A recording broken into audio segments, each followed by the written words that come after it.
hello all, or anyone. Is there anybody out there? Well,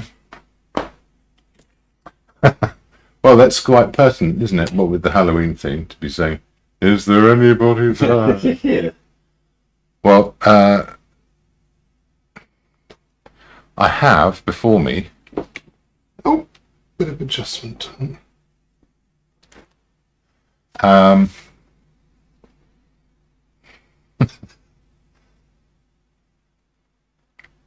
I'm sure I've mentioned Aleister Crowley before. I've got another interesting book on magic.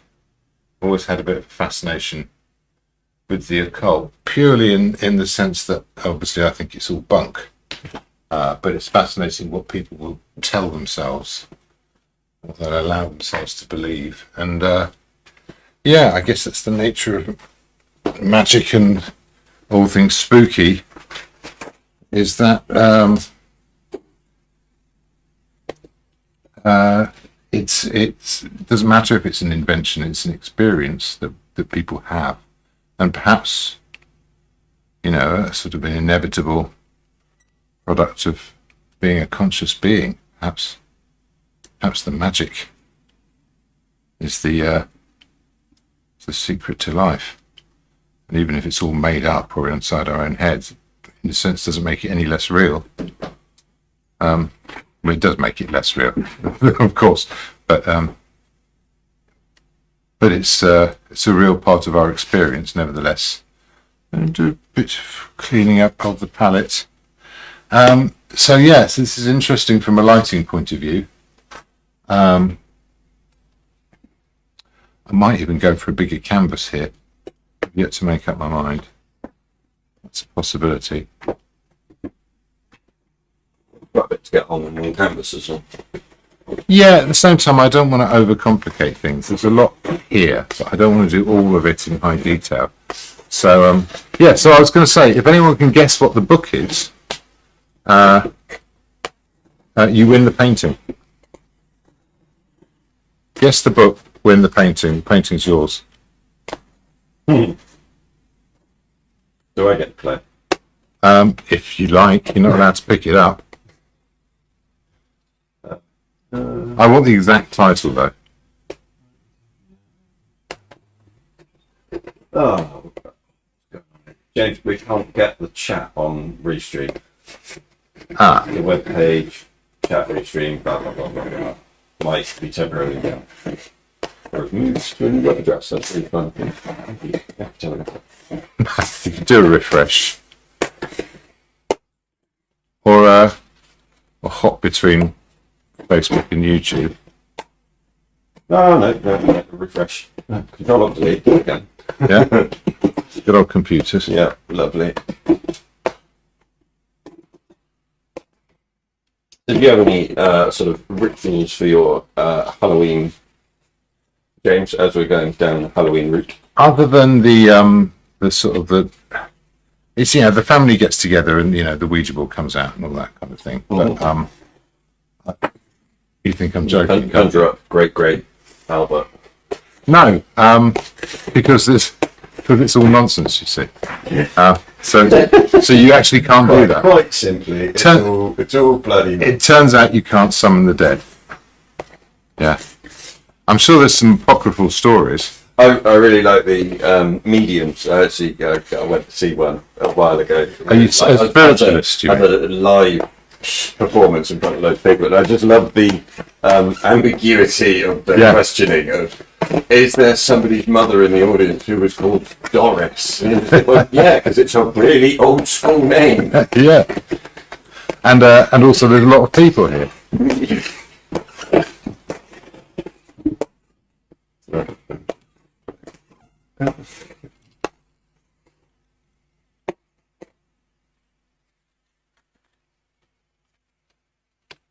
Now, I did once get to go to a spiritualist church, and it was very funny. I wasn't rude or disrespectful. I kept my mouth shut, and I left. Because the thing is that there was nothing I could have done to make it worse. It was already so bad. preparing for the larger canvas. No, I wanted to get more of your mixing board in. It was cutting some of it off. Oh, the palette. Yeah.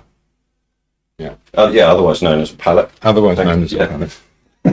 I'll come here to help. Yeah, we've got all the tech tips.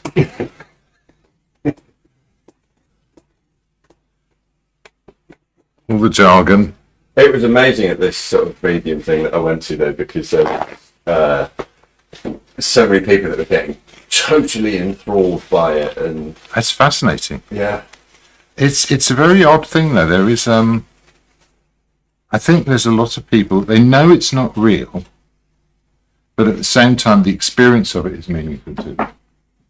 And I think you have to be very careful and sort of trample on things like that. These are people's, real experiences, real lives. If it gives somebody some comfort to think that way, that's fine. But when someone else goes, you know what, I can profit out of that, and string them along, there's something really just deeply wrong about that. And that's nothing to do with saying that people shouldn't have whatever beliefs they have, but it's saying other people shouldn't be able to pretend that they're speaking to their dead relatives. I think that's just so disrespectful. well, it really is, and then charging them for the delight of it as well. Yeah. And it's almost like a paper word, isn't it, as well? If you pay me extra, then I'll be able to tell you more. Yeah, in a sense, that is the thing. Funny that. That's happening. So yes, yeah, and it's just the whole cold reading thing is fascinating and all that stuff. But it's a really that's completely different, though, isn't it? no. That's exactly what mediums are doing. When they say they're talking to your dead relatives and they come up with a name and they go, and there's no way they could have known that. It's a sort of very careful dance around to make. It's how scammers work as well. You think they know something, but you don't realize you'd already told them earlier, because there's this conversational structure. So scammers, will call and go, oh, it's about your second account, the one we were talking, that you told, the one that we were telling you about, where we think someone's taking money out or whatever. You have to transfer the funds to here or whatever, and you've forgotten that you told them you had a second account when they called and said we're from the bank and it's about your account, and you said which one. And and then suddenly there's this sort of levels of trust build and build and build, and there's this desire to believe something. I mean it's all very clever, but it's not. It's from a dispassionate distance. It's very, very simple to identify exactly what's happening at any one time. Just preparing my spatula. Yeah. Well, we know it's going to happen. It's only a matter of time. Okay, I'm still thinking about how I'm going to approach this. I'm not entirely happy with the composition. I'm wondering if I should go landscape with it, which would mess everything up for you, wouldn't it, Ray? I can play with it whilst if you turn it, and then we'll make sure that the camera's in the right position. Or if I take a vertical. How's that going to work? I think I might bring this log forwards a bit.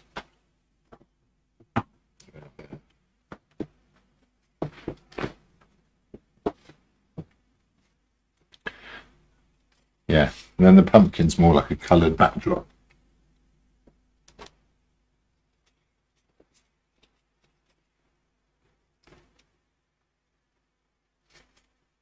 But probably noting as well for the watches that both candles are lit, which is why it looks a bit funky on the screen. Now I get the flames going in there. I'll change this again.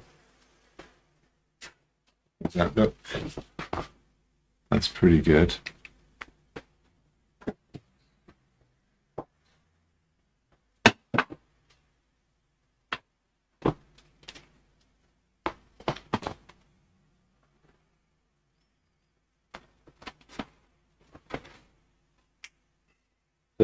We could sort of try and make some joke about the fact that we didn't have somebody or we did have somebody lined up, but they carked it initially, and so we've just preserved the skull and we're going to paint them anyway. Yeah.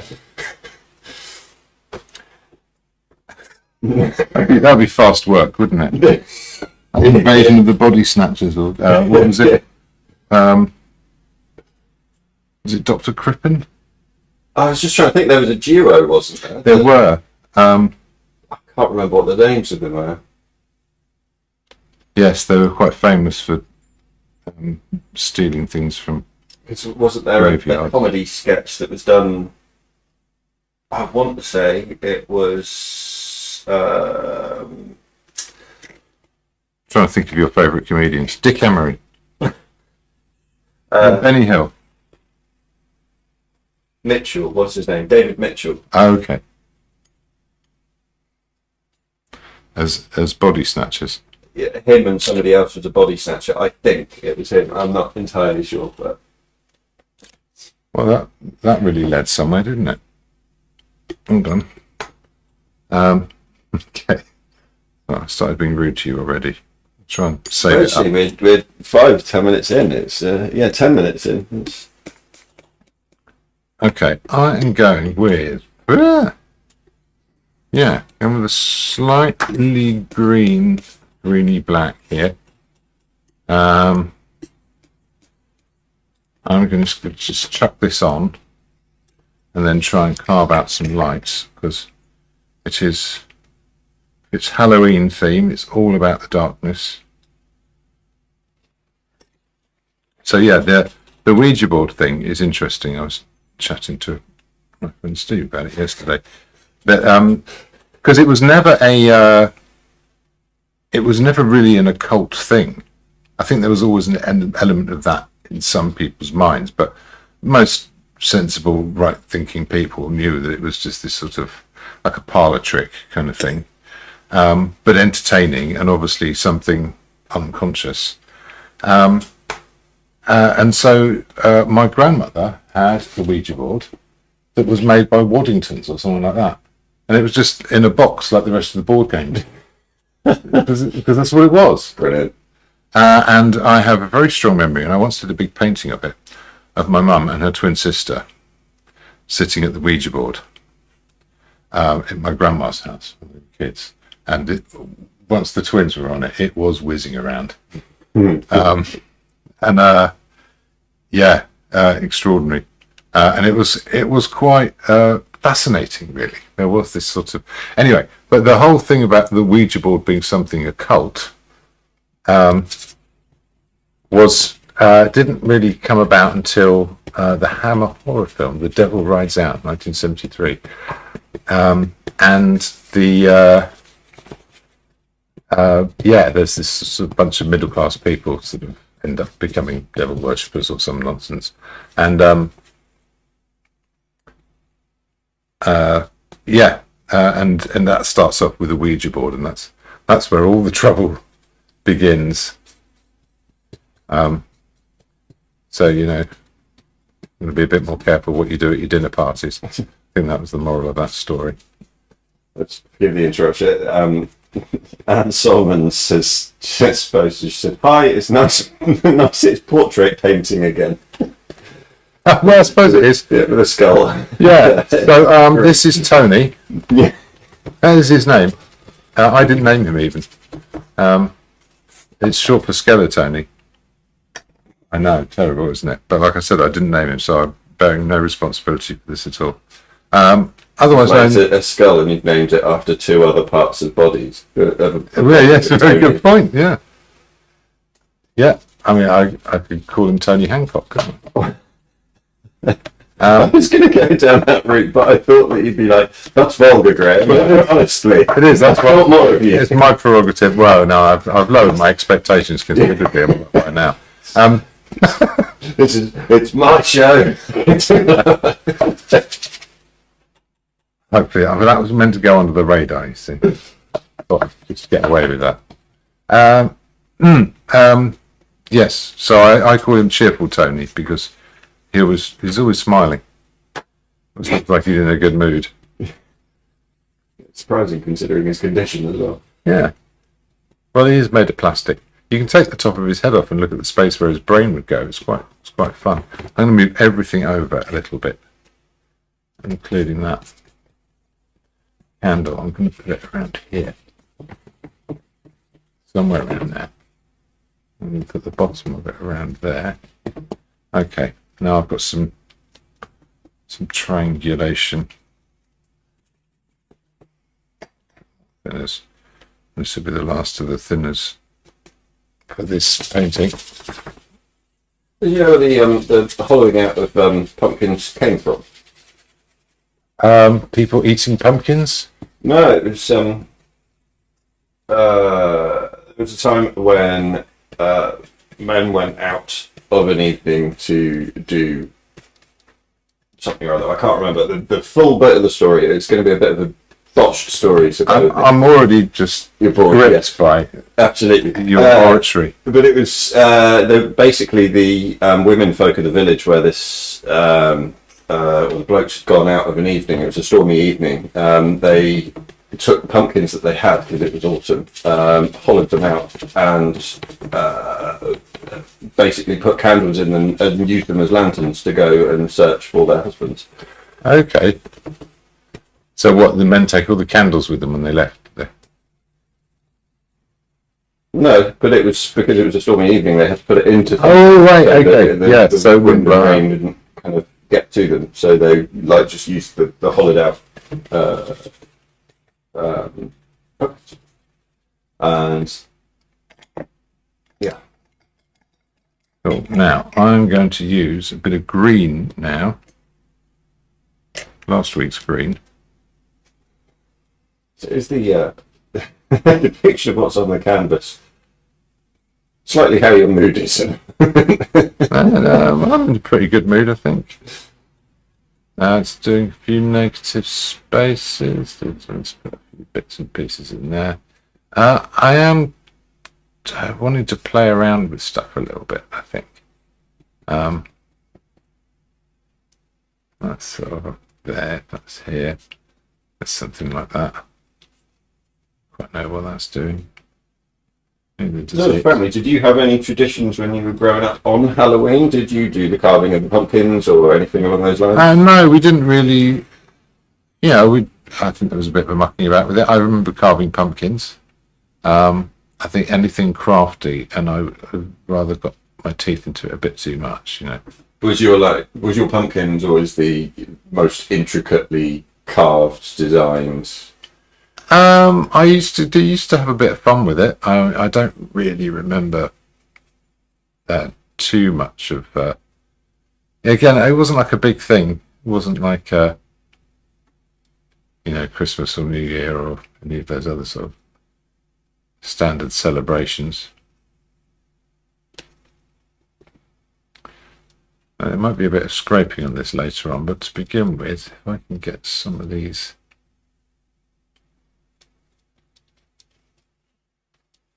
Some of these shapes on. There's the skull. This might have to get chopped down later on. Where's this? Oh no, not quite there.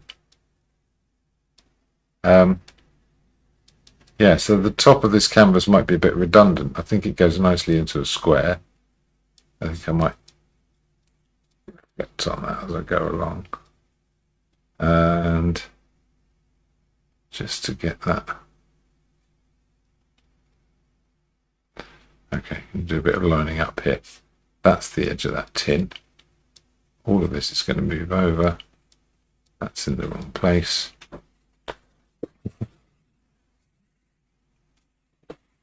Still early days.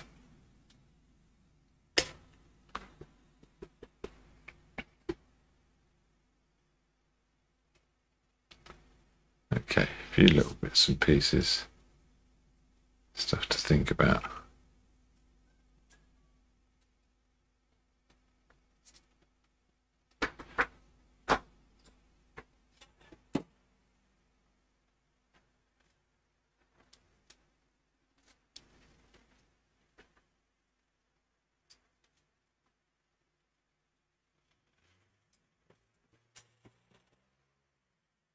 pretty much lines up with where the flame's going on that. Which means this is over here somewhere. Whatever. That's not it. That's not it. It's going to go higher. So I'm up here. Right. That's all a bit messed up as well. What are the challenges in this one for you? Well, it's unusual lighting for a start. The composition is quite difficult in that I haven't spent loads of time sorting it all out. Let me get a smaller brush here for some of these darks so I can put in a bit of drawing early on. But actually, I'm not really thinking about that too much. I'm just concentrating on, I can use a bit of artistic license as I go. I can put a few spaces back in.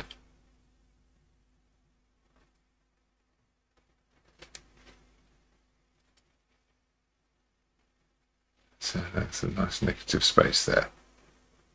How's that going to relate to this? Okay, I'm getting carried away. Okay, it's the drawing at the moment, which is unusual. That's normally something I just sort of, I relish. Yeah.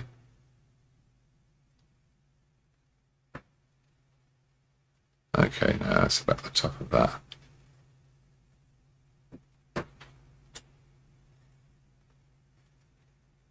That's where that's going to go.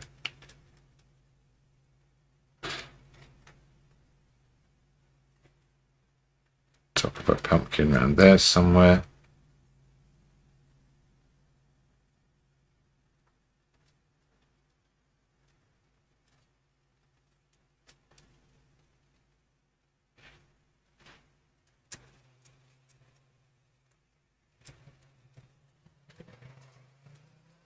Space, so that's going to be, let's get that eye socket because I keep feeling like I need to see that. I did kind of have it the time before actually. Let's go back to my green, try that again.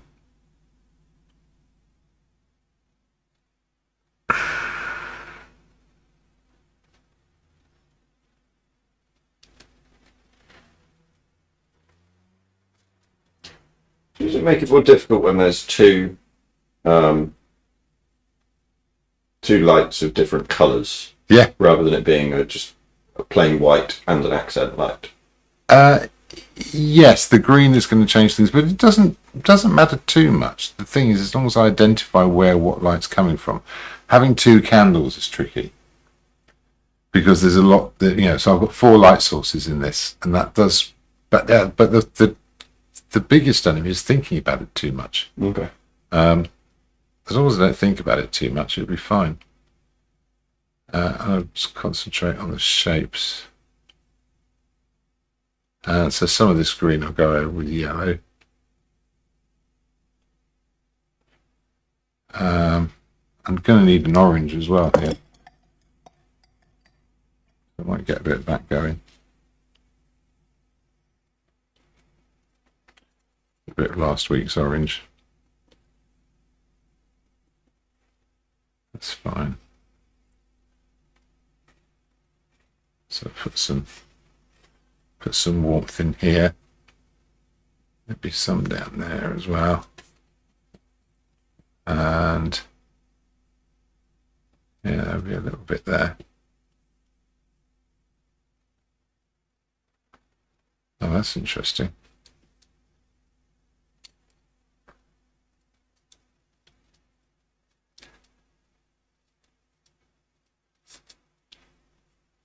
Okay, I think I've got it.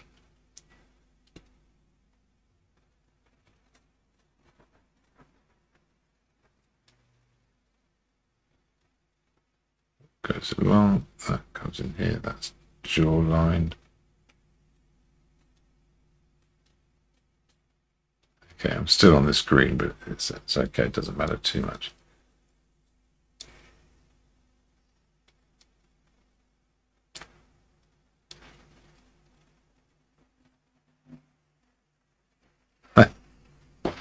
That's quite fun. Green, no, that goes higher up. Great. So this combination of this rather unnatural green colour and this orange. With the right brushes, yes. So where else is that going to go? Go around here somewhere. A bit around there.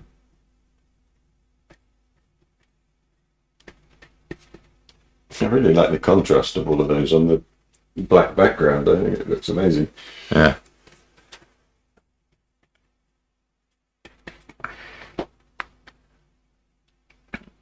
And then I've got that really pink red as well, which is going to come in afterwards.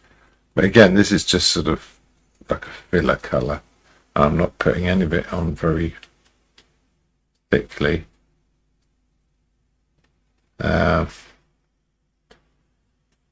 When the time comes,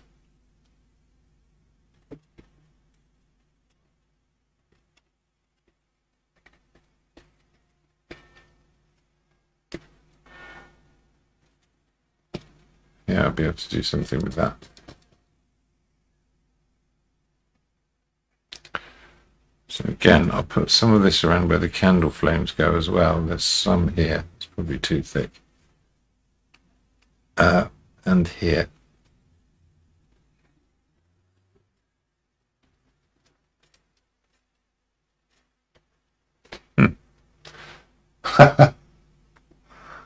So yeah, it's looking a bit more dramatic than it probably really is on account of the contrast of the camera. But last week there wasn't enough contrast and everything looked a bit grey.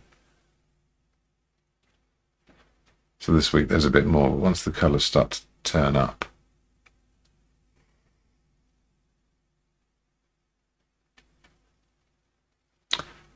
Now, just for the sake of sort of keeping a place, really,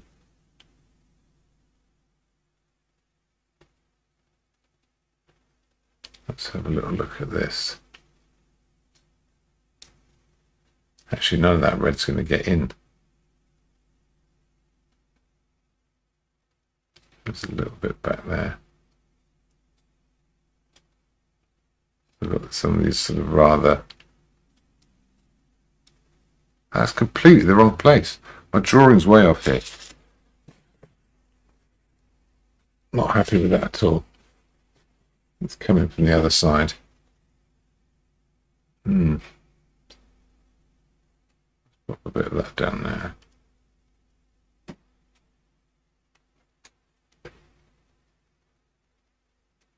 Let's go in there, let's go in here. That's a bit of jaw. That's a bit of jaw. That's a bit underneath the thing. Yeah, that seems to be in the right place.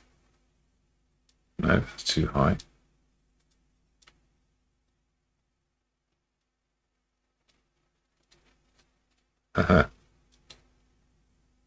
It's way too pink, this one. It's very, absolutely not the colour at all.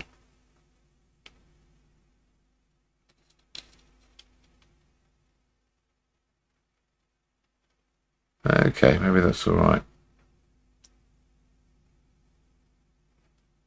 Maybe that goes up there. Up into my black. Oh, it's the green. What's going on here, eh?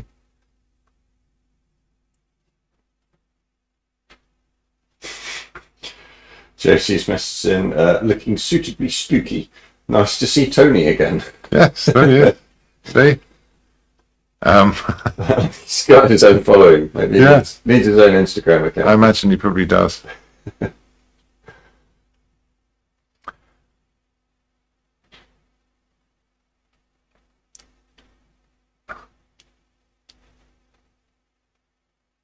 All I'll say is that sounds like the kind of thing I would do. And leave it at that.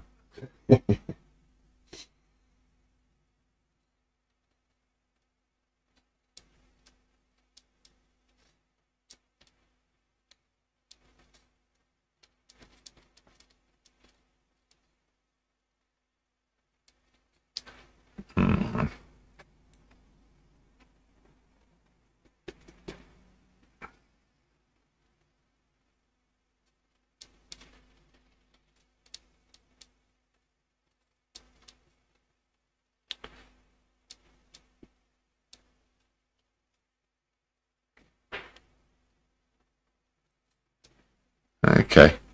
So this has all just been me finding the drawing, really. Which I think I found now. Really like the colours that have been used in that. I think it looks amazing.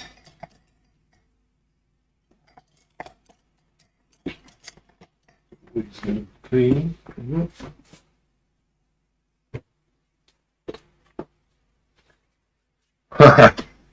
So it's very chaotic at this point. I've got the tea. Cold tea.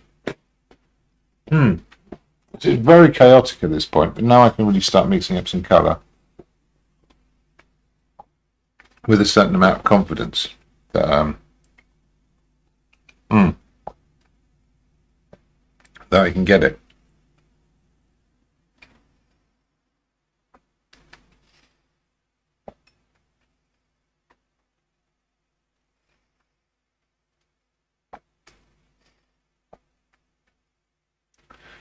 Yeah, it's a tricky one with the frame size because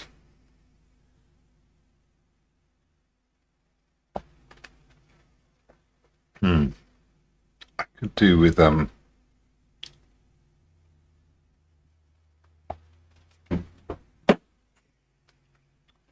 could do with a square that shape, but no, actually this is fine.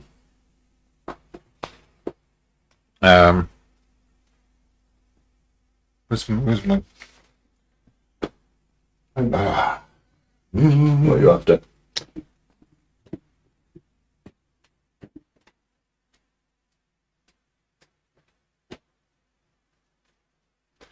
Well, he's just danced, as you could have seen, and disappeared.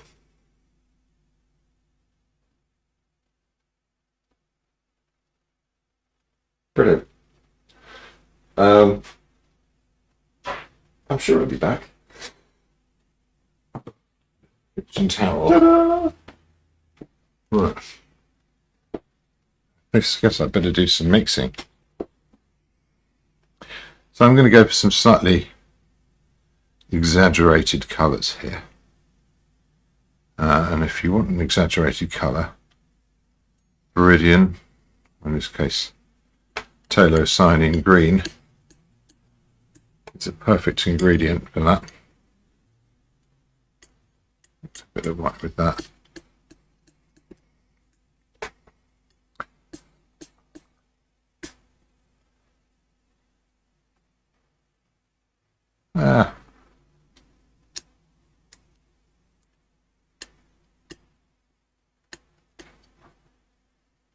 Okay. I'll take some of that and make blue.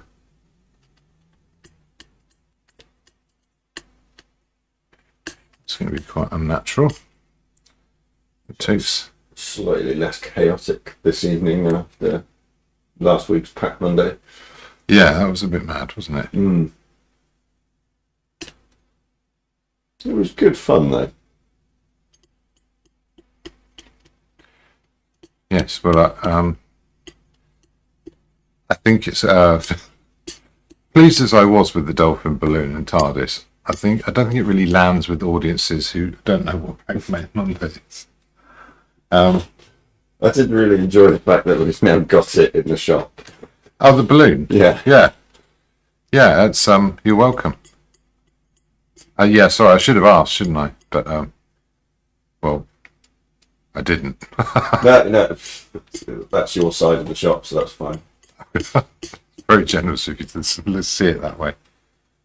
Steve Henderson, he's That's online. Steve. Hello. Hi chaps, square format of the subject camera looks good. Yeah, Brilliant, we're doing alright. it's Looking good. yeah, I'm gonna have to sort of chop this down something when it's done. Okay. Again, I'm already not making enough paint, but I'm gonna have to put some other colours out too. Some out of yellow ochre. It'll be said as well, like, so the comment from Steve there saying the square format of the subject camera looks good.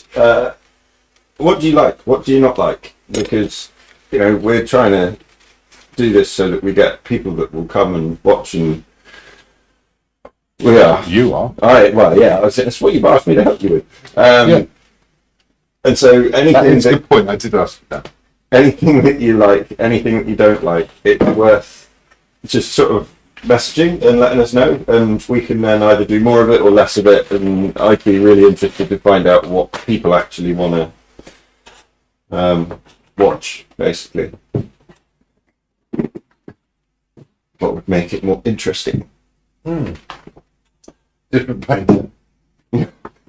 So just go, yeah, just the painter in the corner. Can we just have something else? That's what I'd say. Okay.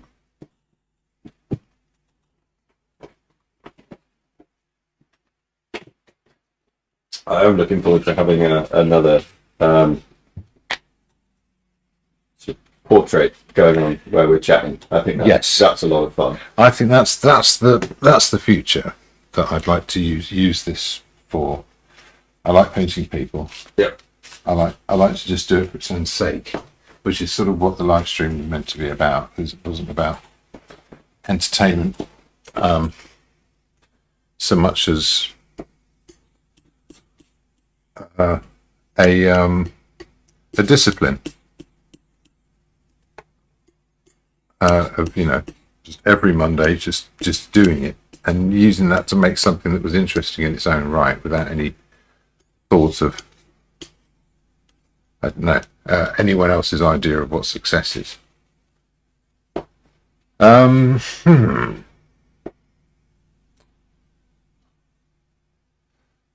was some interesting blues going on as well. Let's put some of those over here. So some of these greens.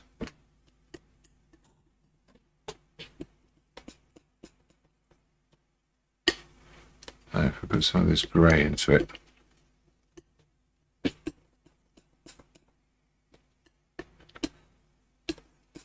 A little bit of brown, I think.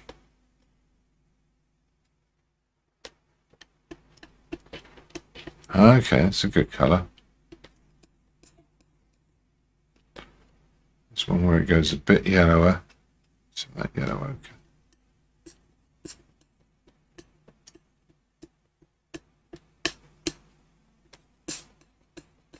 Yeah, there's a whole load of colours here that I'm not entirely sure I'm going to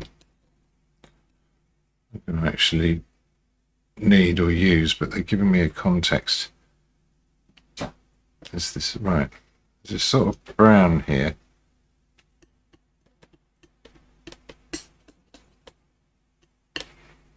Bit of this grey.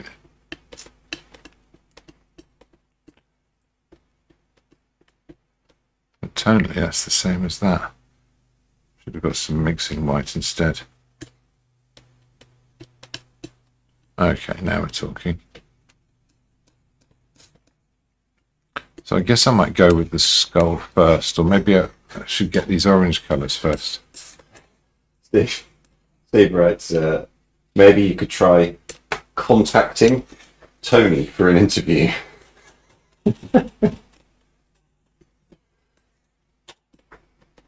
Well, yeah, maybe a seance next week. Yeah. Although I don't know who the original owner of the plastic skull was, but I'd love to know what their experience of life was with the plastic skeleton. Maybe it was like a Wolverine thing. Yeah, it could have been. But they're just on the cheap.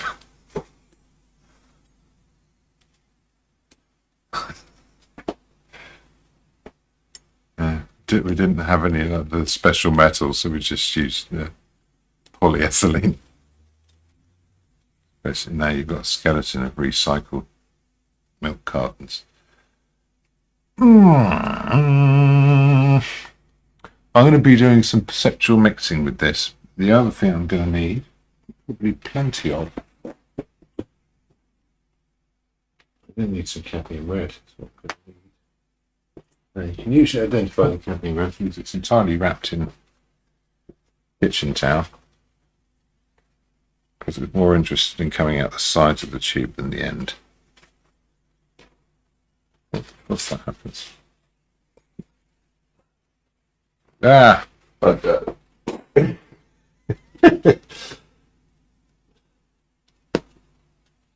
you.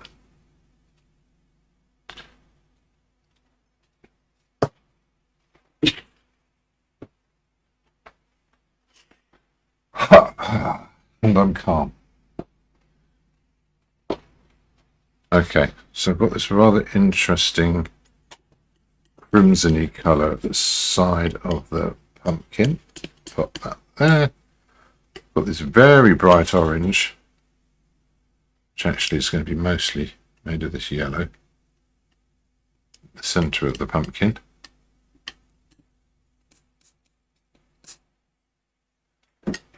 Actually, I don't know if I'm going to go that bright with it.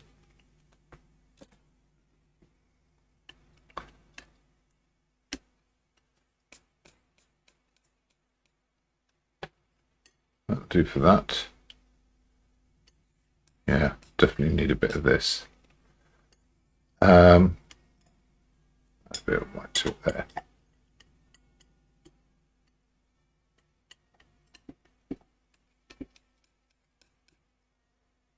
Okay, great. Weird greeny bluey one over here. Should we use a bit of that? I'll pop it here.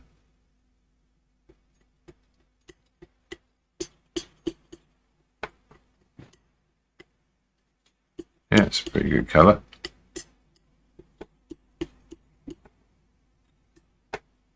Right, I may as well just get a couple of brushes out and start dabbing some bits on there.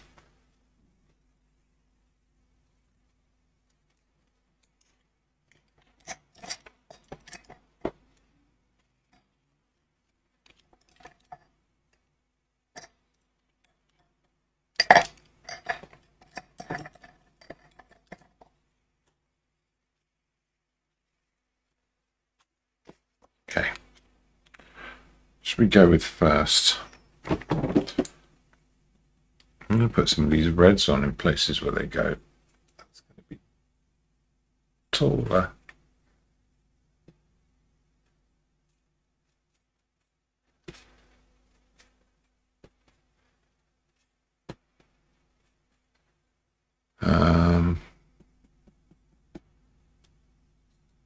Go in here a bit as well.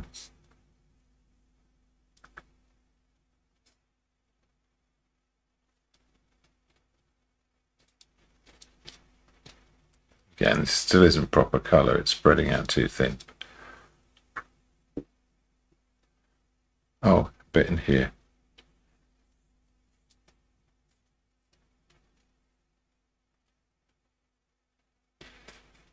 That feels like about that's enough of that. There. No, forget it. Right, it's done.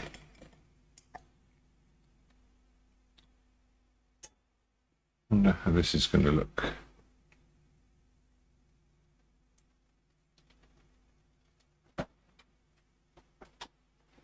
Still dry, is it? You seem in kind of quite not a flippant mood. That's probably the wrong way to describe it, but it's just in a kind of like one of those things. Yeah, I think I'm a bit. I think I am a bit. The whole kind of like throwing stuff on the floor a minute ago. There's been a lot of things to churn through, and I'm pretty sure it's all for nothing. But you have to sort of just do it anyway. And I don't know. I feel like sometimes the world wastes your time, and I get infuriated by that because I'm so good at doing it by myself. I really don't need any help at all.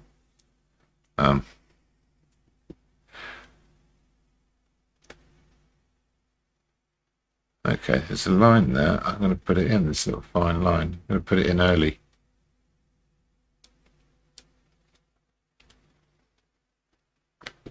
Don't want to get into too much detail too soon. So let's just pop some of these shapes in.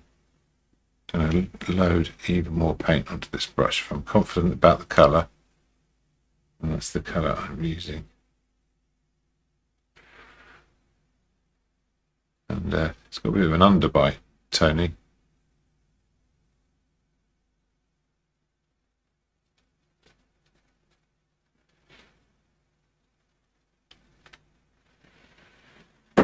There we Is are. there like a universal skull that, or sort of moulding of a skull, kind of like there is with the what people practice CPR on? Oh, right. Well, no, not really. I mean, the funny thing with skulls is that there's plenty of them, and there's long been it's long been fairly normal for people to own actual skulls. Plenty of people own real human skulls. There's no shortage of them. You know, it might seem a bit creepy, but you know, if you had the skull of a relative, that would be really odd. But 3 generations later, you'd go, I don't know, it's just, you know, like there's those monasteries where the monks lined the catacombs or the crypts or whatever with the skulls of generations and generations of dead monks. And there's just walls and walls of skulls, and it's this sort of One of the most sobering things that I've ever encountered was going to the killing fields in Cambodia, and there's a monument that's which is dedicated to all of those. a bit different, really, but still, it's that thing of it's a fairly normal commodity. You know, we've all got one, and once we've finished using it, it's no use to anybody else, except for artists and the like, medical students.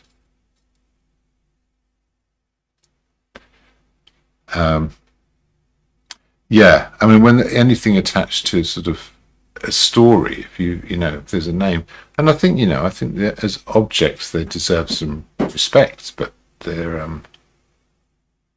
it's been a common thing as well with even when immediately after someone dies, they took Einstein's brain out and put it in a tank, didn't they?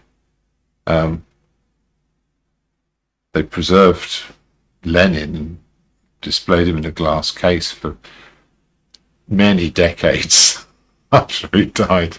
There's this sort of, once you're not using your physical vehicle anymore, it's sort of, I don't know, it's not like it's you, it's like a memorial of you almost, I think. And so there isn't, getting back to your original question, having a plastic skull is a fairly new thing. God, it feels like it's going horribly badly, but I don't think it's maybe as bad as I think. It looks amazing right now. I really like it. As well does somebody called Gamer Laup on Twitch. Twitch viewer. A Twitch visitor? Yeah. Yeah. It also said, looks lovely. My Twitch stream usually sort of, I think I average 0.1 viewer per session.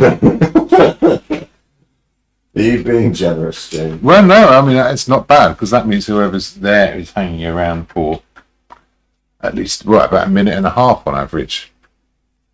And there might be more than one person popping in.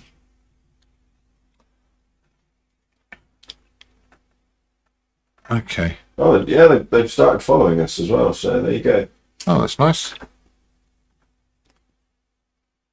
Well, you're very welcome. Thank you for joining in. Okay, this is where it gets interesting.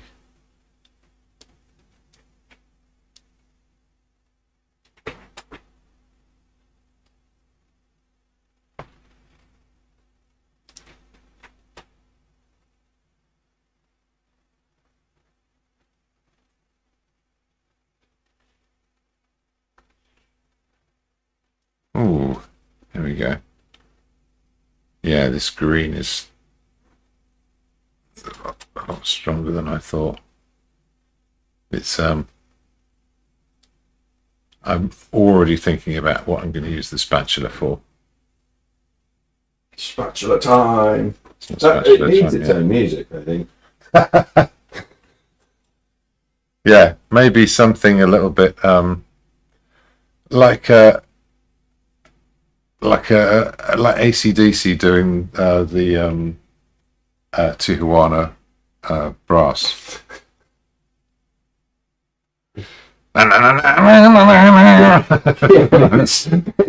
We get that section and we speed it up.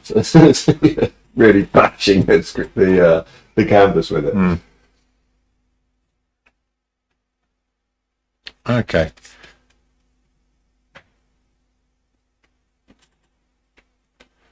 This is interesting because there's some really strong colour in here.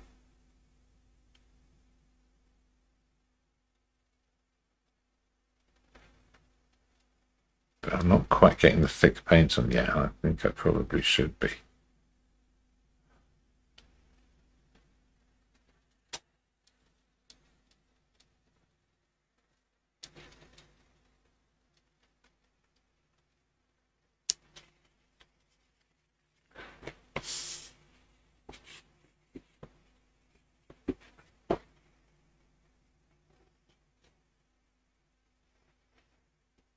Now, while this is going on, I've got to be looking for other places where this colour turns up.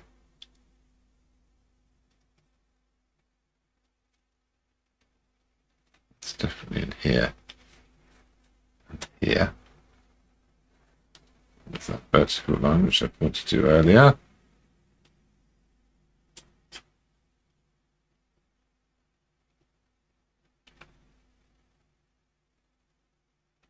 I'm going to be too light. No.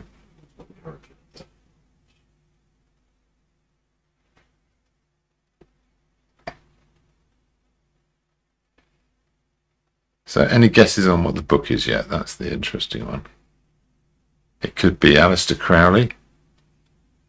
It could be some Wiccan book of spells and magic.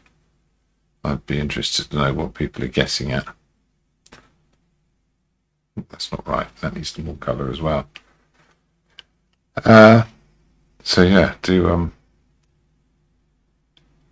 feel free to have a guess. I want to know what you would choose if it were you.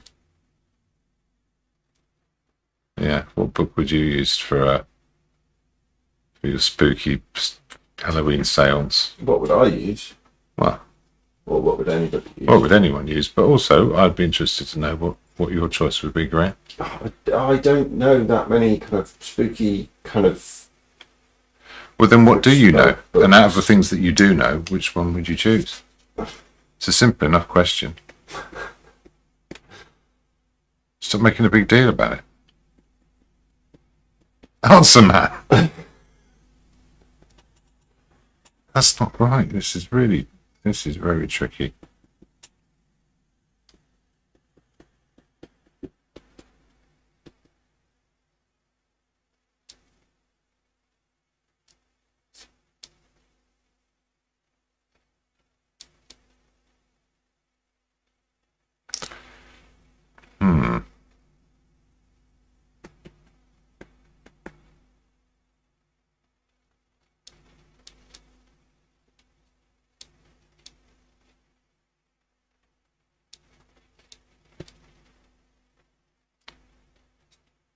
Where are you headspace wise with this one at the moment? Because we're coming up to an hour. Actually,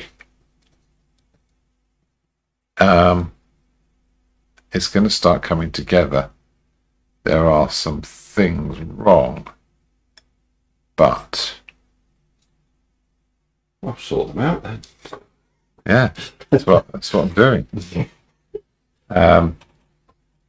Exactly. It's just following the process and letting it being what it will be. Oh, Josie's coming with the book. Is it Fall of the House of Usher? Be it, yes. Edgar Allan Poe. No, but excellent guess. And on any other day, it could well have been. Are you familiar with Edgar Allan Poe? I am. He was the first goth, I believe. It's like a number scenario of goth. Like number one, Edgar Allan Poe. Yeah, he was like, Brilliant. You got there first. Okay, let's get some of this orange in as well. Anne Solomons has said the book, maybe the Bible, New Testament about Sodom and Gomorrah. I don't think I don't think I'd risk that one. I think it would feel a bit weird. I think it's just because you know, if you're brought up around that stuff, there's this sort of, I don't know, yeah.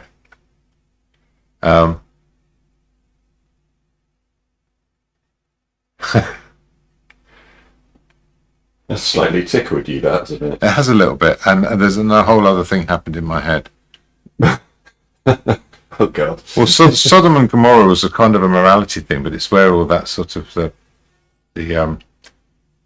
fundamentalist Christians who think that God's punishing us for letting people be gay. That's the thing that they all quote. Hence the sodomite. So it's it's a sort of a spiky subject for some people. No, I'm thinking much more of a Halloween sort of thing.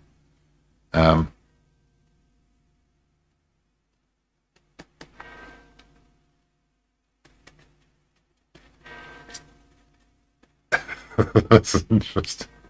Sorry, that's amused me somewhat.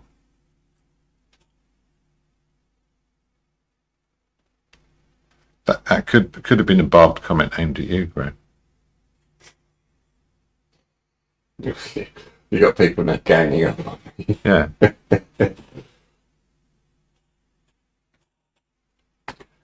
Very good that I'm working out a lot and I've got broader shoulders than when I first started, isn't it? Can take all this. At which point do I file my complaint to HR in this department? Yeah, I fired our HR department. We don't need them anymore. Ooh, okay. So there's some things starting to turn up a little bit here. It's still very vague, but I think it's going to work. And a lot of it's about being vague, really. I think I'm going to need a brush for the dark colours again. I'm going to use a bit of this green in the background too.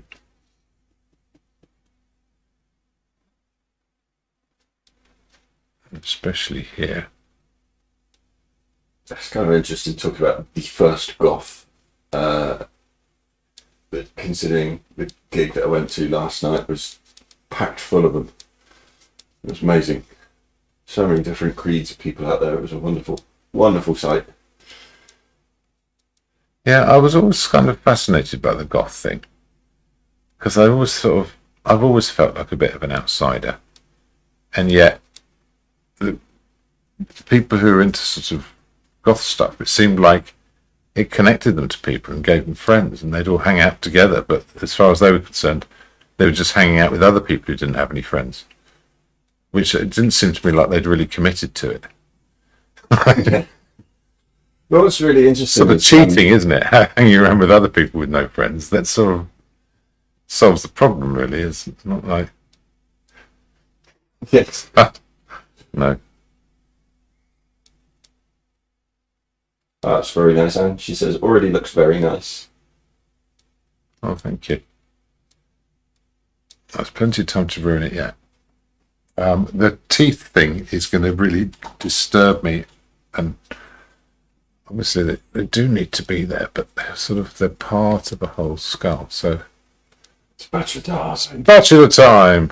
It's spatula madness. Da-da-da-da.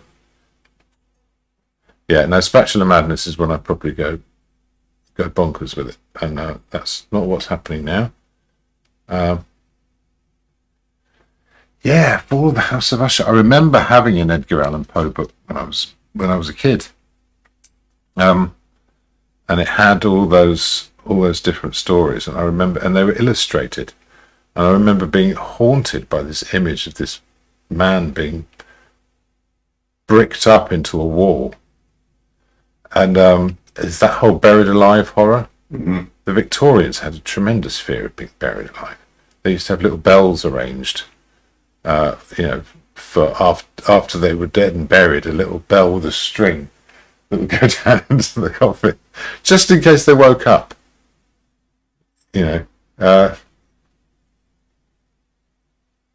Which you can understand. I mean, it's a small safety measure that costs very little, and if you needed it, you'd be really glad of it.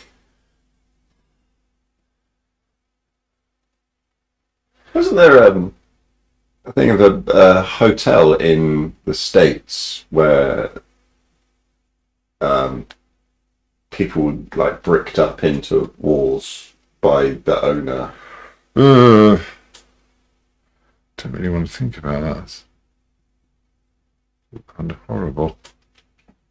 There was American Horror Story did a thing about it, like a whole sort of season of it, and I don't know whether it was actually based on something that was sort of vaguely true. It sounds robbed directly from Edgar Allan Poe, to be honest. That is basically that story. There are a whole bunch of them, and it's an interesting thing because he was very good at that stuff, but I think when he set out to be a writer, he wasn't thinking, I want to be a horror writer, I'm the horror guy. I think that was just the thing he found he could do. And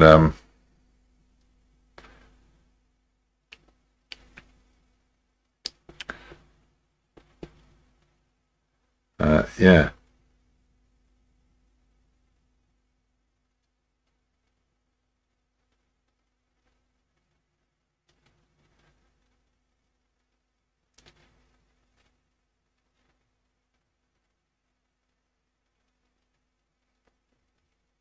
If anyone knows the name of the story, whether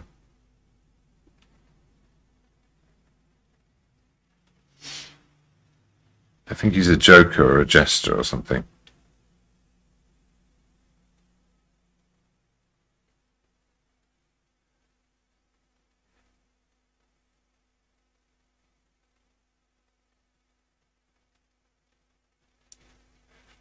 That's the image I remember anyway. Here we go. We're getting there with this. Actually, it can be even brighter now. This green. Possibly too bright.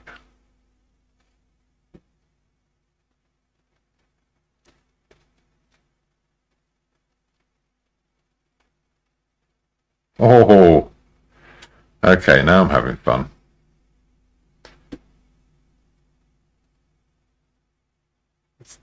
Turning up some of this colour. Now, when the dark's going around this, it's going to make a lot of sense. There's a lovely highlight on the rim of that.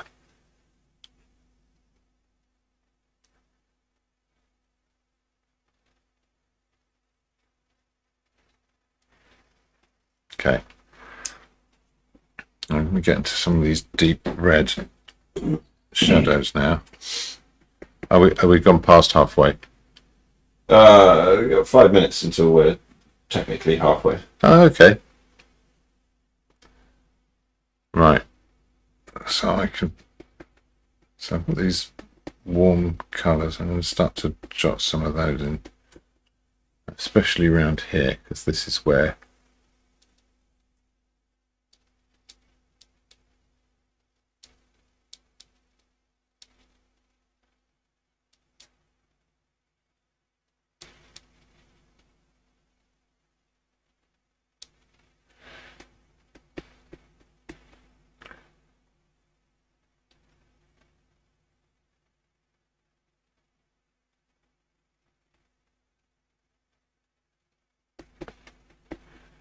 how's that looking?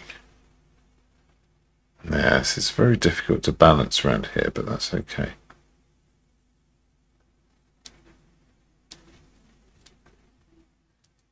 It means I can at least sort of build up this structure in parts. Now go into the real darks. Put some of those in.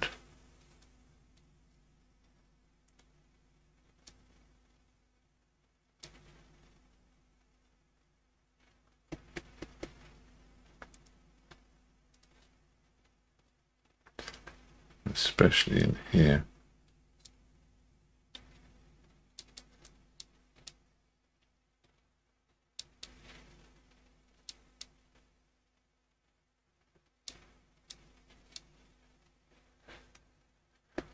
Oh God, I'm really losing it now.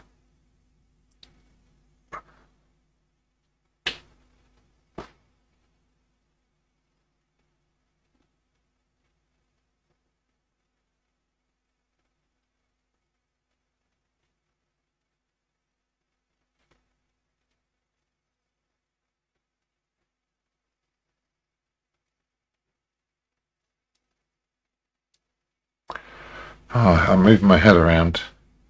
That's confusing. That's in what part of the image?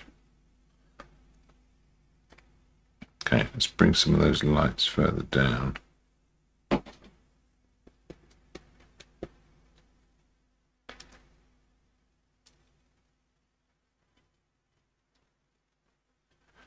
Oh, okay. It's getting interesting already. Let's bring some of those greens in.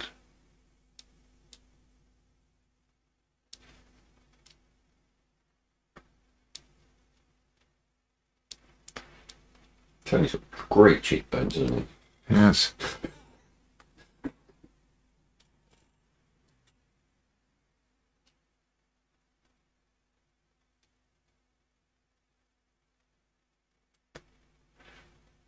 Okay, again.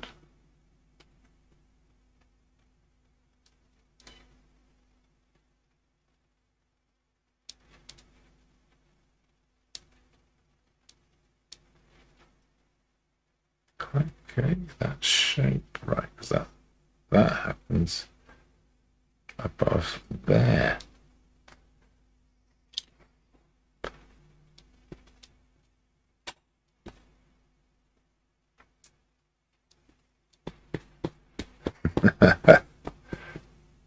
Oh, great.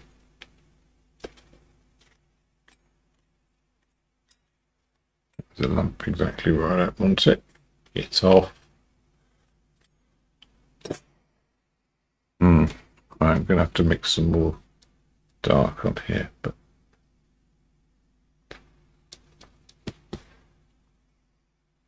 yeah, I'm having real trouble sort of reconciling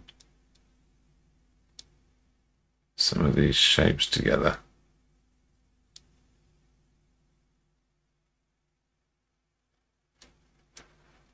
I've forgotten how to draw. I can't do it anymore. Something's coming out, but it's not quite it.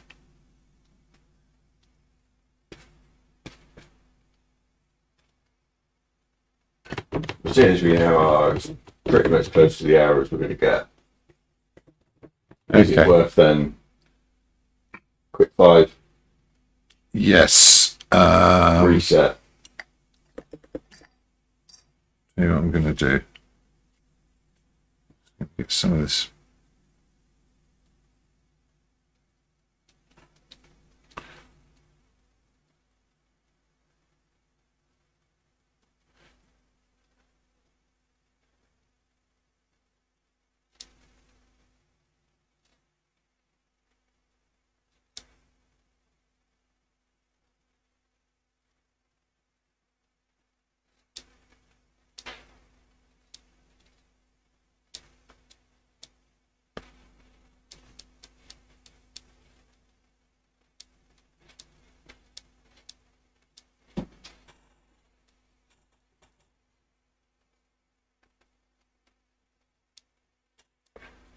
Once I can see it, I'll relax about it. I think that's getting a bit closer.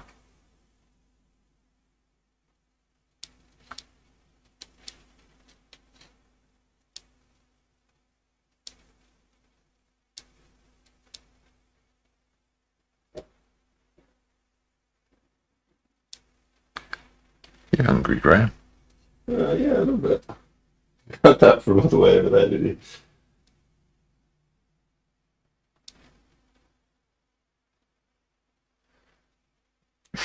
Yes, here's a hawk.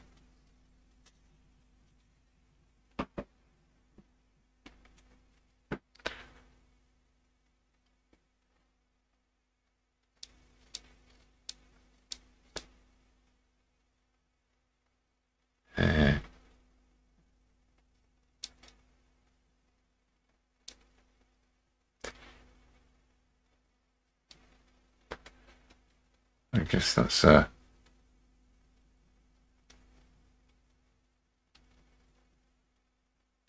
go get back.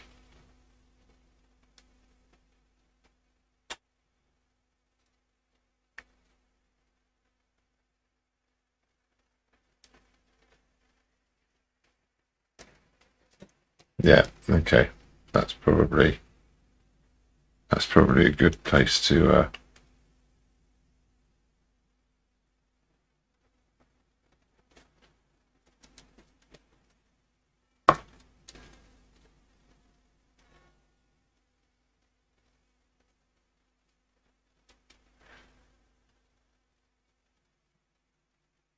yeah, good place to pause.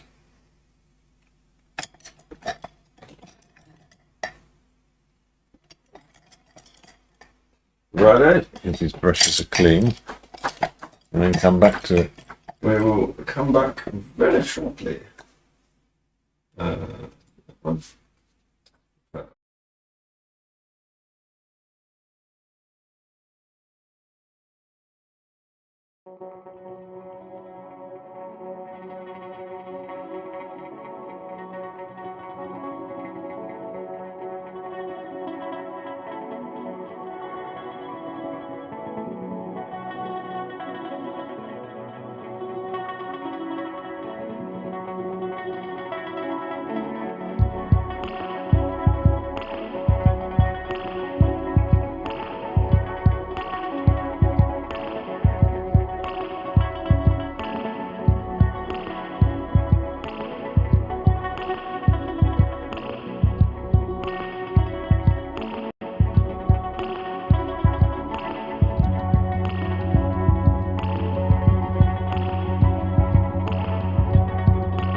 That's one. And we're back. Oh, Hello. back again. Okay, I've spotted a few things that I think I can fix stuff with, and some of it's the drawing, and I've been labouring with this skull.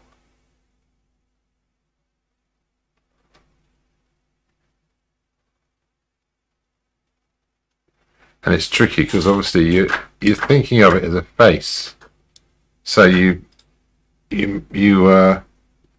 straighten things up. But of course, it's at quite an angle, which I've got. Maybe if I use that angle again, that eye's back to the teeth. Yeah. If I go vertically, this is where the spring is on the jaw. That levels up, and that is here. That is going there.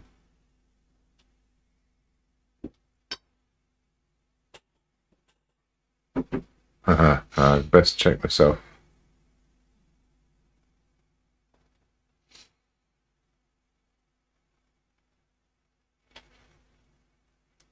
There's a bit of light there.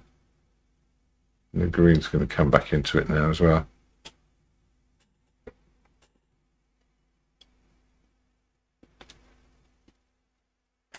It's going to go there. And it's... Careful now, Ted.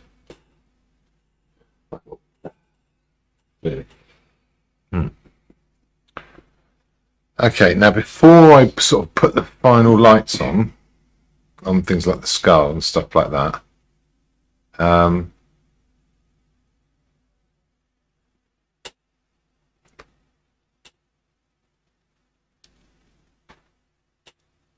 that there, the gap. It's got some lights on his teeth.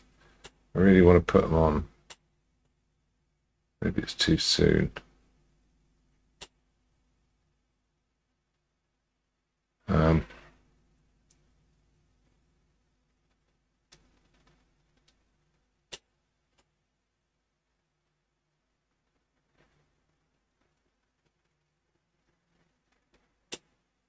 I'm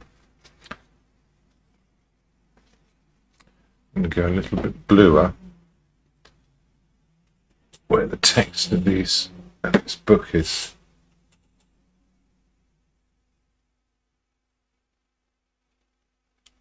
It's kind of going to go straight line. No more guesses as to the identity of the book yet, then? None yet, no. So I had to refresh the page of the encoder, so it's lost all the previous chapters. Oh, okay. Well, I can remember what they were. I know Josie guessed Fall of the House of Usher. The rather bizarre idea that it might be something from the Bible, but I don't think I'd... Sodom and Gomorrah? Is it Sodom and Gomorrah? That's the one. Gomorrah.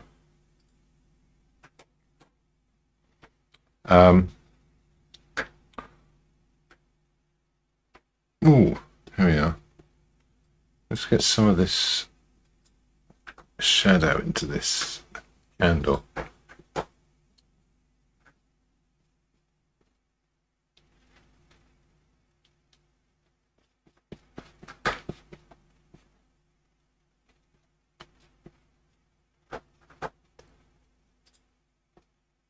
Yeah, it was Old Testament God when if you didn't like something, you just wiped the whole thing and started again. Like, oh, well, these people I made are all bad.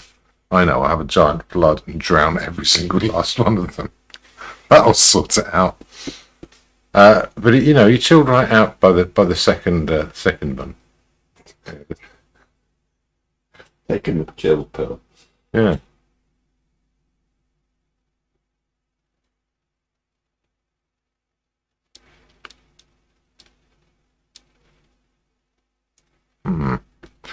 So I'm going to chuck a bit of extra colour in here. I'm going to get some of that blue into there.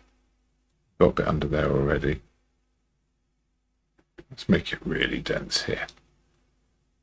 Oh yeah.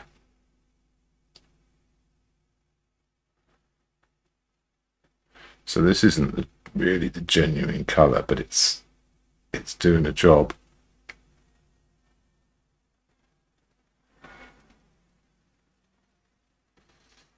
Establishing that ellipse there. Something like that. Okay, and it will do the same thing under here. This green is sort of, it's unread. That's, yeah, I mean, that's a pretty good description of what it's doing as a colour.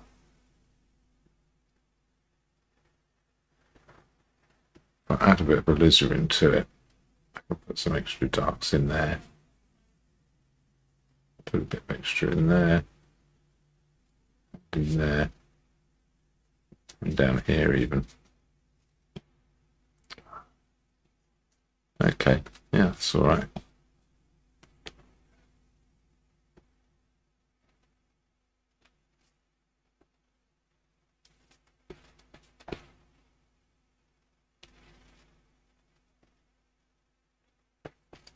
Very hard to tell what's going on around here because of that candle flame, but that's okay. I'm all right with that. Yeah, I'm still battling it with this, the drawing on this skull.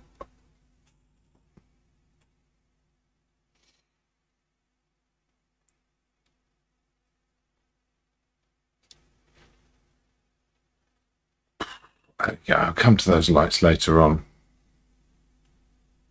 Not sure if that's right. It's going to have to be. Okay, so the next thing, these candle flames. I'm going to take some of this orange, a bit of white, and start building.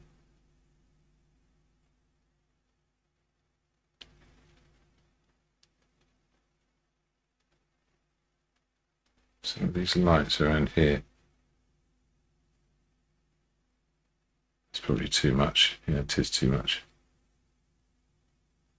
There's some creamy green colours as well. The same in here. And here.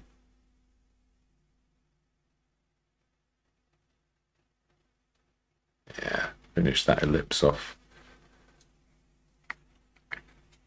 Is it difficult when you're painting a flame because you actually have to look directly at it, which then means it changes the way that you're doing everything else? Yeah, but it's a mixture of observation and memory, and that really comes into play if you're painting a flame, because there's an effect that the light has. So there's this sort of glow around it, which is partly sort of an optical effect, and I don't know. I mean, you know, I guess that's the tricky thing to answer, because maybe everything's an optical effect, really.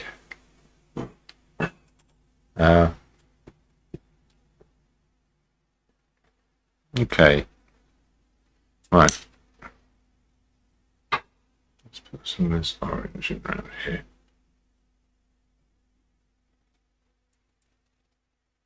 And in here. It's going to sort of make the shape of that flame. But it's also dancing around the place as well. It's landing on other things. It's landing on here.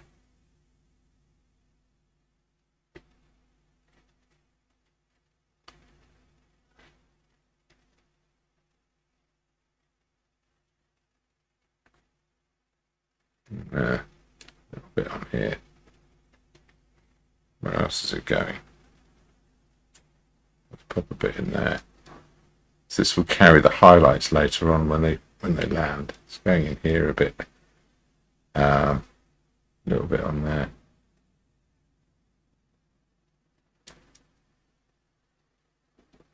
A bit in there.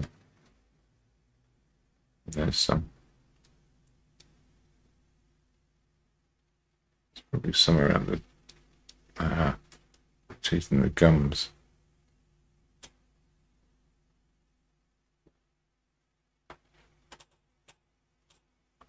Put it along there. I'm not sure about that.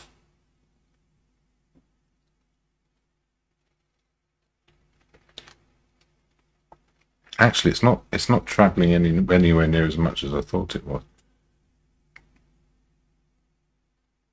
It's not what, sorry? Travelling anywhere near as much as I thought it was.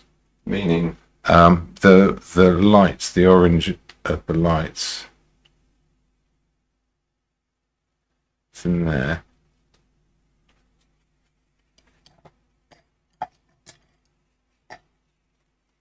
Let's get back to that green. It's in here. Spatule. Good.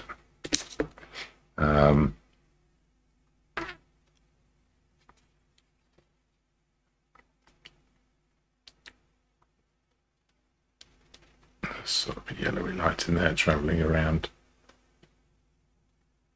This gets a lot redder. Down here. It is brighter.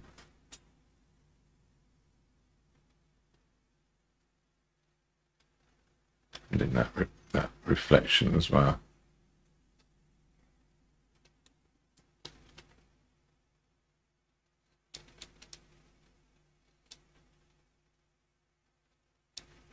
It won't go thick enough.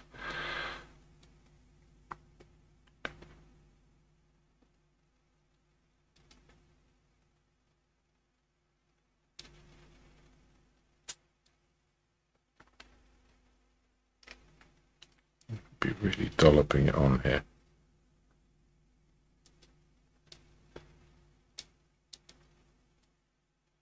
Okay, I'm overthinking this, but maybe that's okay at the moment.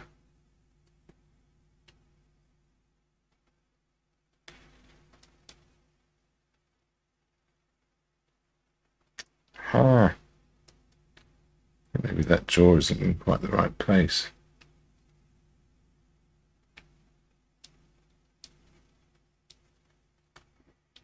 No, that's right.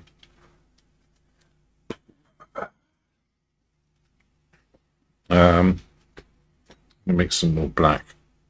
So I'm going to need a whole ton of that.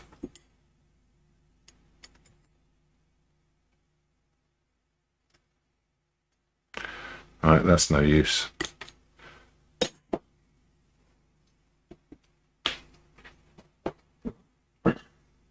More umber.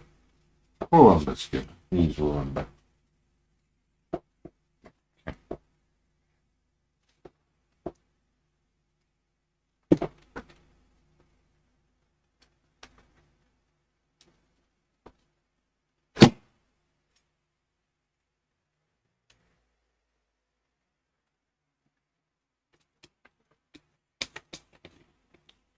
Okay, I'm going to put these lights on first, and then we'll put the heavy darks in. But no, where was I? Oh yeah.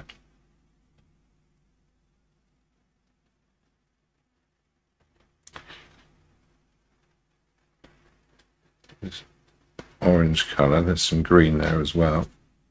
Brush mix is not going to do it. I'm going to have to. Oh, it's got a nice lump in it. Great. Now I mixed this colour once before, and I think it's this one over here. Put a bit more red in it.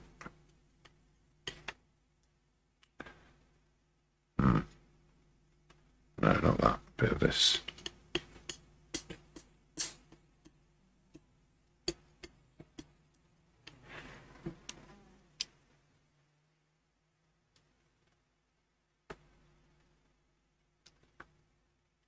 I like it. Get some light on there, but it's not.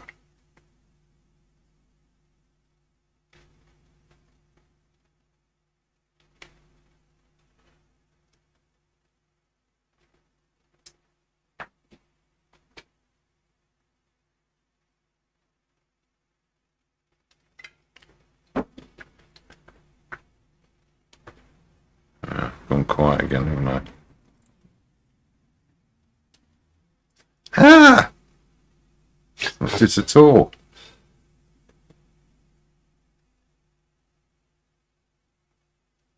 Okay, bit of alizarin. I'm doing a brush mix after all with this. Let's see if that works. It's a bit more like it.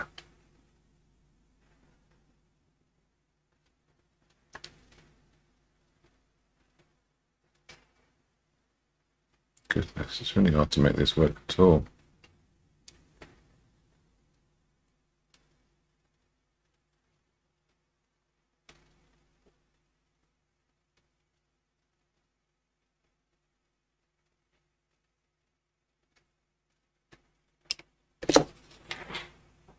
Okay,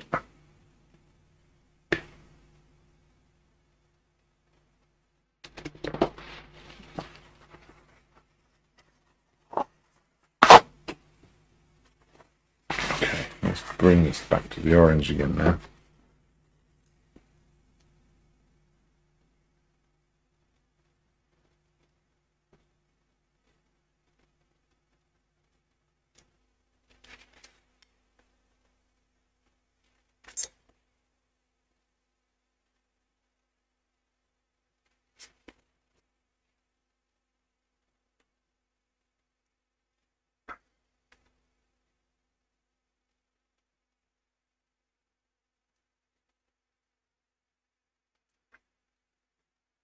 No.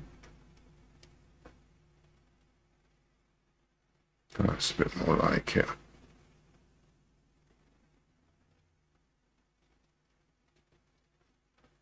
It's got all the lumps in this paint.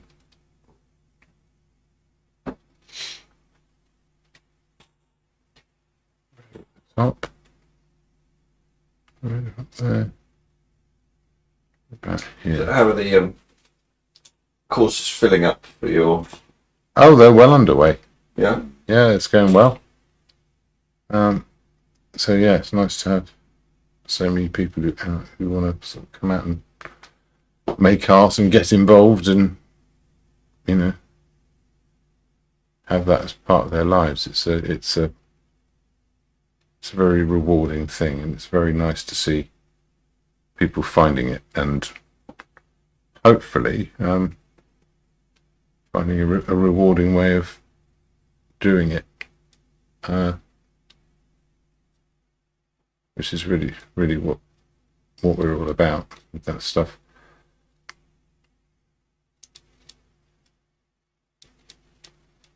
So you're sort of midway through the courses now then? Yeah, it's half term next week. Obviously room bookings and things like that. And sometimes it's sort of slightly irregular timings, but yeah, and then 5 weeks and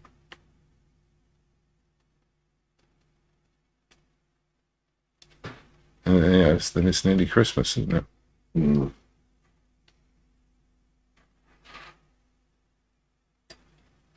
Okay. Now we're playing the game. No.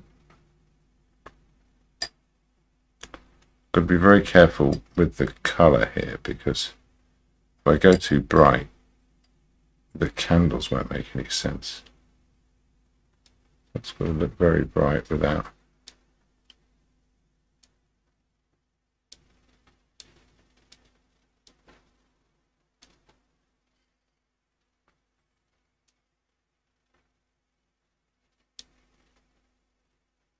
I still can't quite make that work, but I don't know what I'm doing wrong. It's really bugging me. Let's get back to the candles again. So there's this rather interesting sort of slightly violet quality around the bottom of the candles. So I'm going to try and pull that out a little bit here.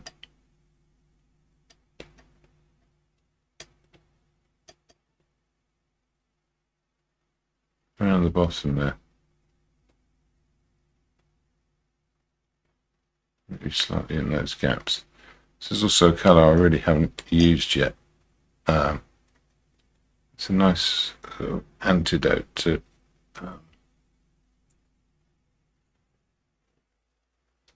the green. It joins the green and the red up pretty well.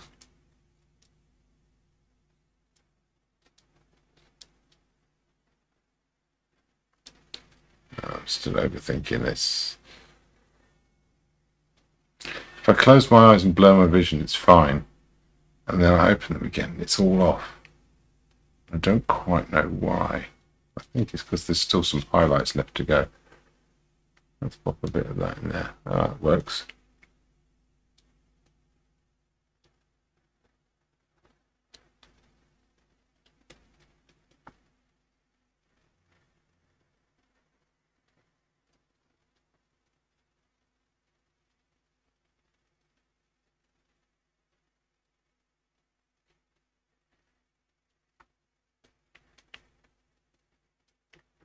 Okay.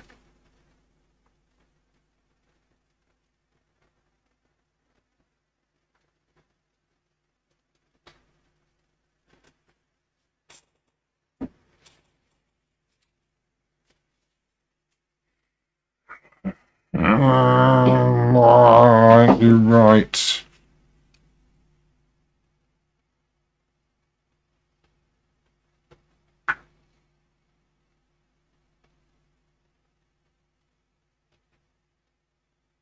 That orange isn't right. It's not.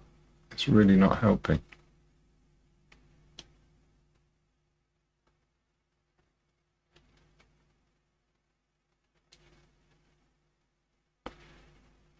Yeah, once these highlights go on, we'll be fine. I'll tell you what I'll do now. Let's get these candles on there. There's this weird orangey haze around the candles.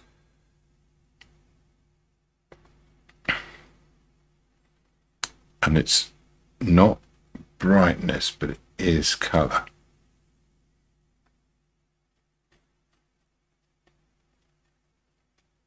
It's working its way into the surroundings.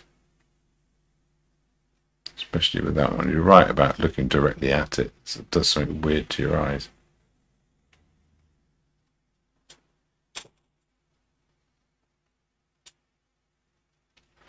Yeah, no, that's right.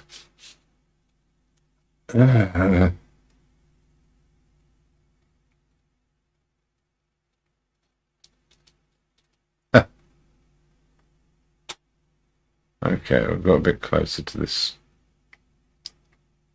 Right. Even redder. Even darker, especially just around it. There.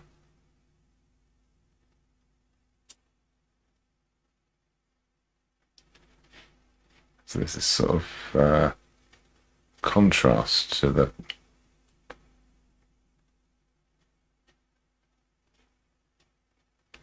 in the eye.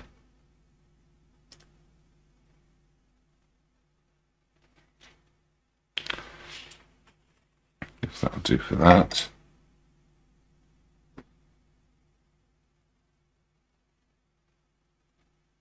Let's get a bit more yellow in there. Haven't actually got very much yellow in it yet.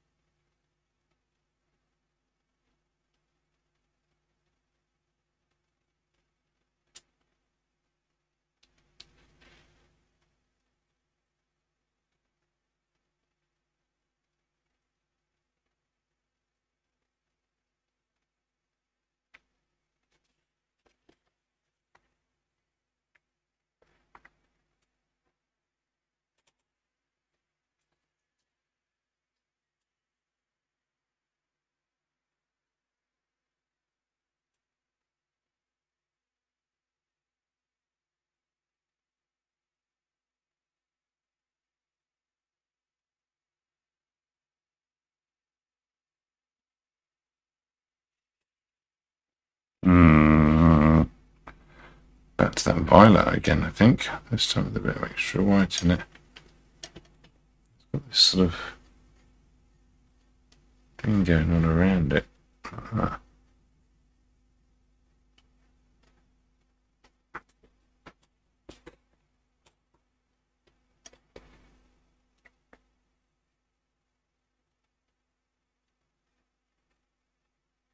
Yeah, it's the kind of thing.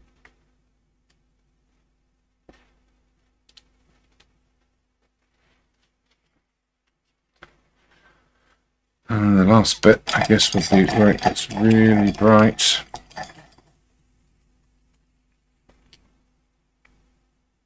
And even more yellow.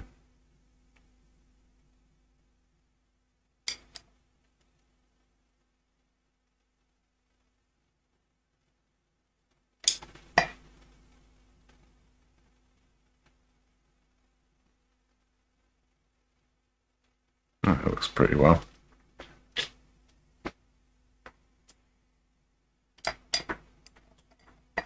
Okay. Let's save up that highlight. Let's pop a bit on there. That's reflecting directly. Let's pop a bit on there. That's a bit of straight reflection. And the more I work this in, the more it's going to mix on the surface and get softer. I've got that nice sort of highlight on here, on here. And it gets up to here. Soften down a bit. Getting into here, it's really mixing. Yeah, on that. Where else is it?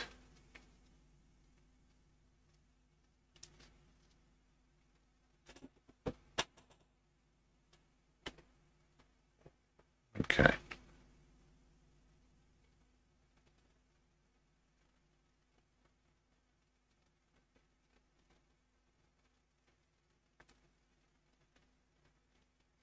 Where's that gone again?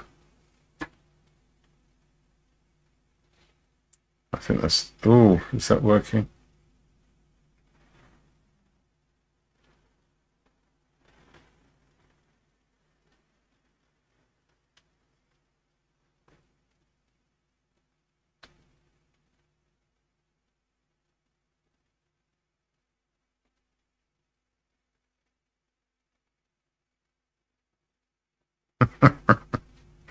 Okay, now if I get into this very bright green, I can really get some of these highlights on. They're going to go in here. Josie's had another guess. Not spooky, but Pilgrim's Progress. No, well, it's just, I would say I don't think it is possible to guess. It's a bit of a mean game, but I'm interested to think about what book it could be. And I suppose in the mind of the viewer, it could be any book at all. So I think the first guess was sort of, answered that question. I think she suggested the poem Goblin Market. I don't know that. It does sound like a fun, spooky one, though. Mm.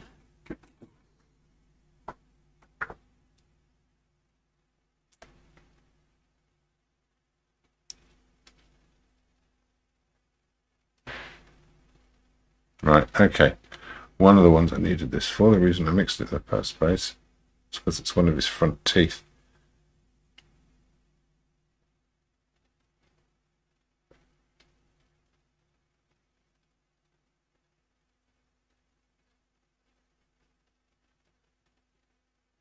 A bit of light going up there as well.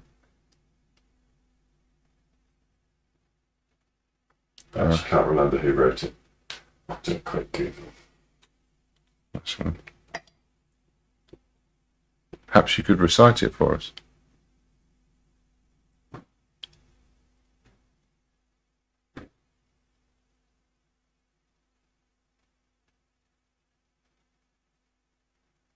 Weirdly kind of rings a bell. Christina Rossetti. Ah! Wife of Gabriel Rossetti. Tells the story of sisters Laura and Lizzie who are tempted with fruit by the goblin merchants.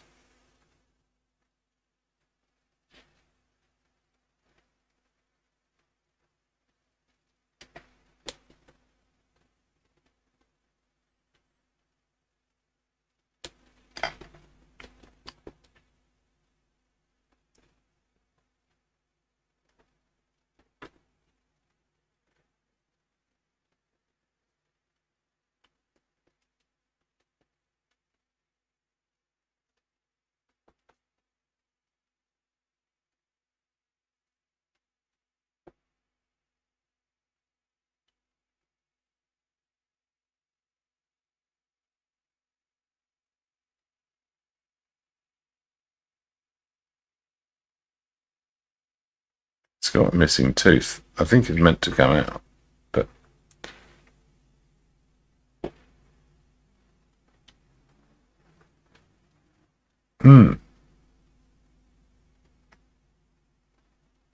yeah. Well, that's a new one on me. Got some nice greens in here.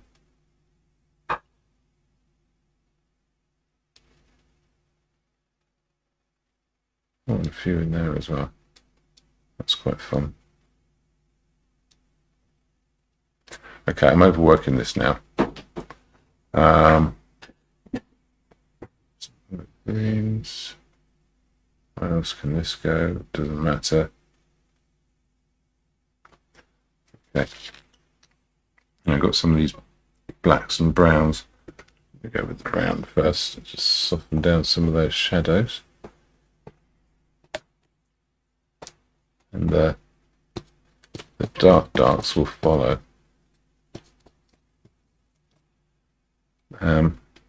Just about round about now, I guess.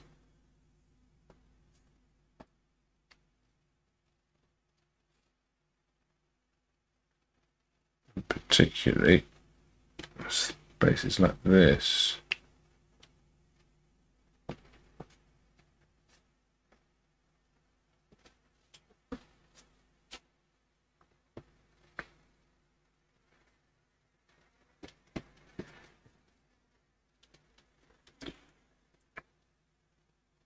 A little bit in there.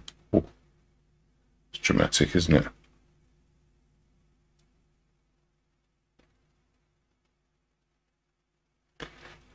Anywhere else this would be good. We've got the wick. Can't see it on the other one.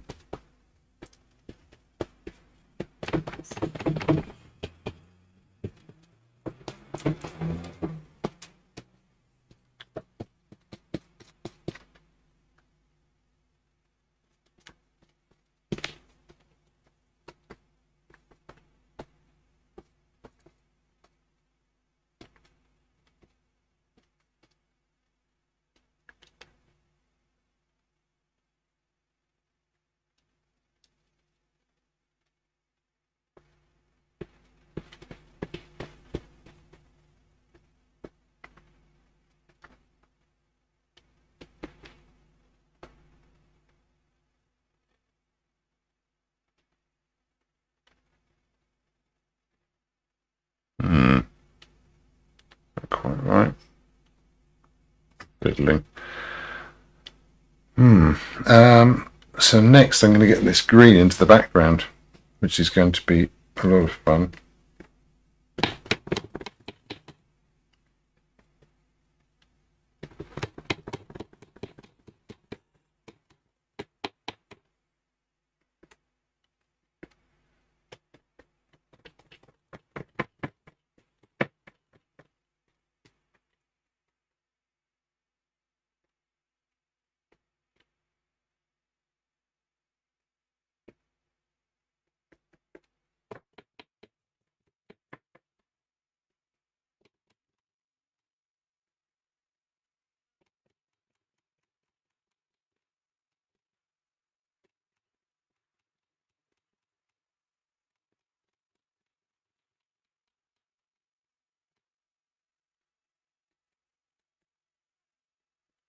Green in here.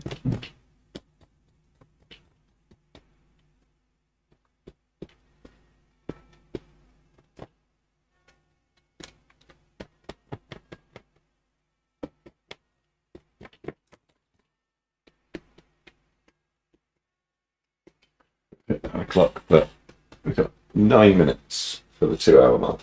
Okay. Oh, we started late again. Oh dear. I am so tardy.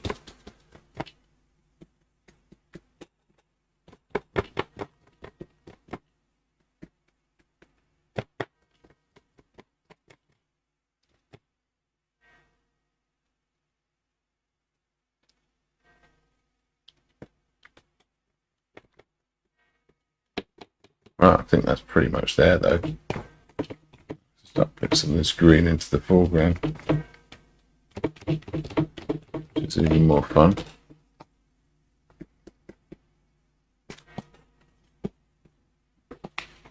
bit of separation.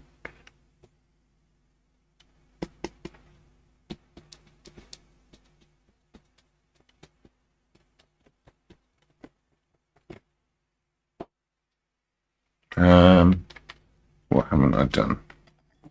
I haven't done the little bit on the top of the pumpkin, which will be something around here.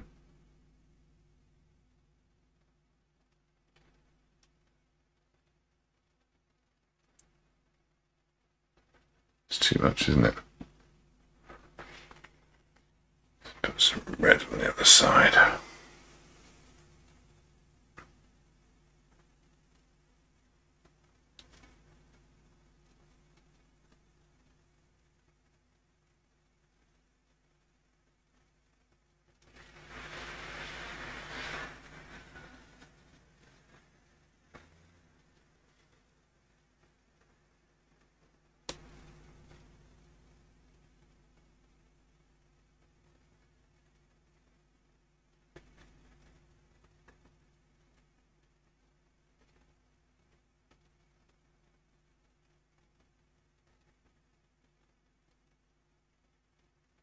Oh, well, I have that green on.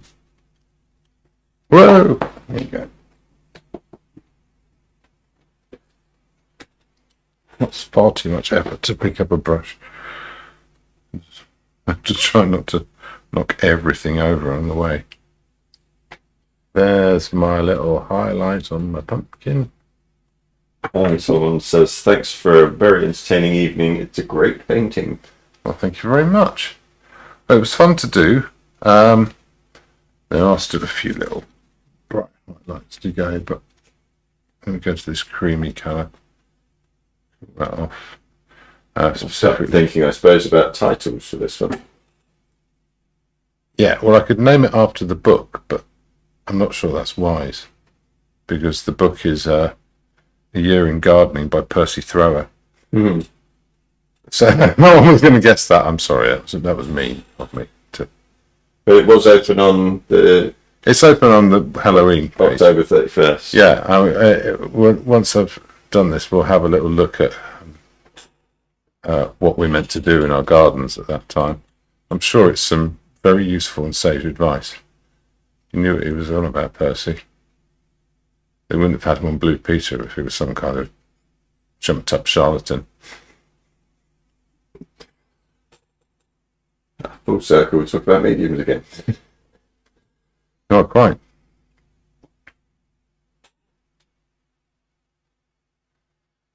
That's quite fun. Oh, still got this green. I'll put that in there for the side of the pages of the book, which is quite fun.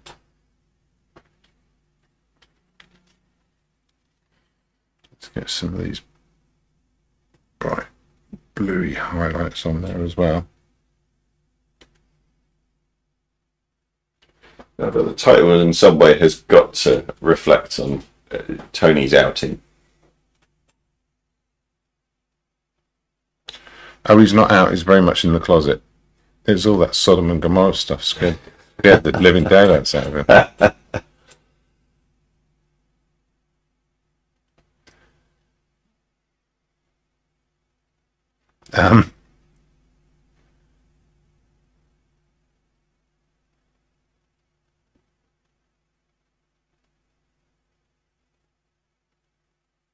Yeah, it could be like an adventure story.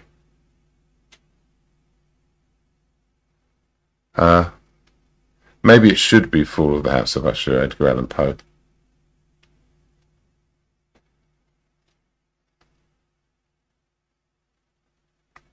Where else can this go?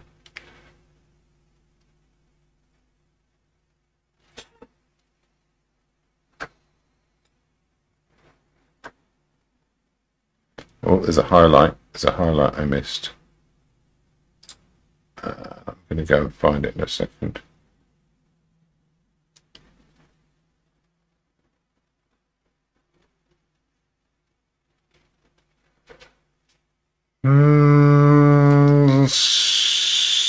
Almost stopped now. Last bit. Okay. This bright light, greeny highlight just there. Anything else? No. Stop it. Stop it. I really want to fiddle with it. Oh, I love fiddling with paintings until I've ruined them. I just can't help myself. Favourite past. It's such fun.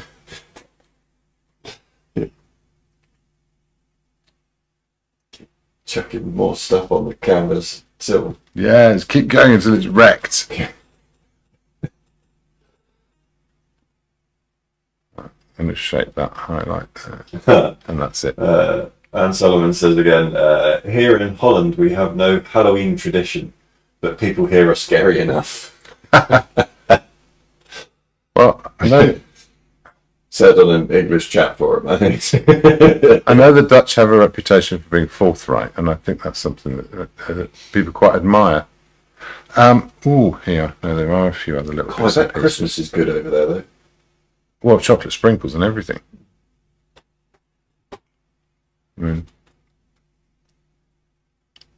I think that's a country with the right idea. They've got the same kind of Nordic or Teutonic palette that we do, but they've actually made an effort to do something about it, which is chocolate sprinkles. And we've decided to just embrace the suffering and go, no, all our food's rubbish, and you can lump it. Like it or lump it, they are. We'll feel a bit better about ourselves now, don't we? No, children, you can never have any nice food to eat. That's it. I just think that I mean, Anne has a huge opportunity here to bring a Halloween tradition to Holland. History books could trace back Halloween traditions in Holland. It was when Anne told everyone to watch James Bond live stream. Yeah. And it really spread the word. I know I'm fiddling, but I really do think I'm doing the right thing here. Because there's just these subtleties, incredibly subtle bits about this area here. But if I get them right, it'll make everything work. There you go. I think that's a bit better. But it's a lot of pushing and pulling, and it's hard to tell. Just on a painting note, it's really hard to tell at the beginning of a painting which bits are just going to fall off the brush and just go, yeah, that works. And which bits are just going to be a real pain and never quite sit right. And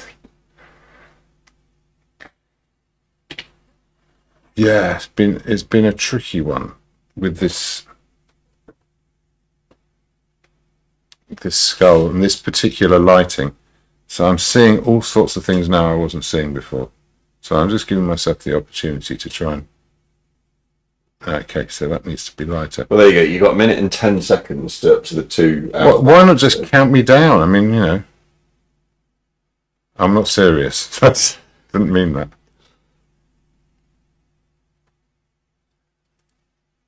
But yeah, there is this sort of fine balancing act that needs to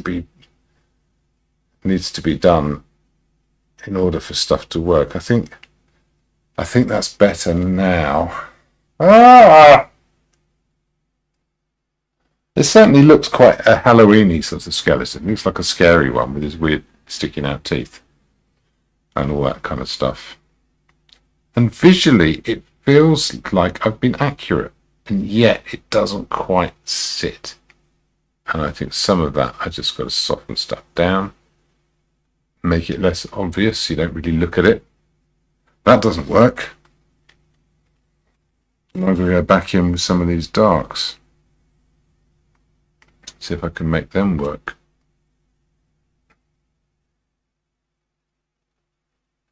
A bit in there. Bit in there. Bit in there.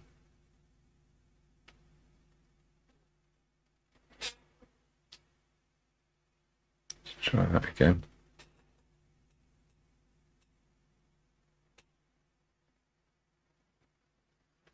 Yeah, a little shadow here.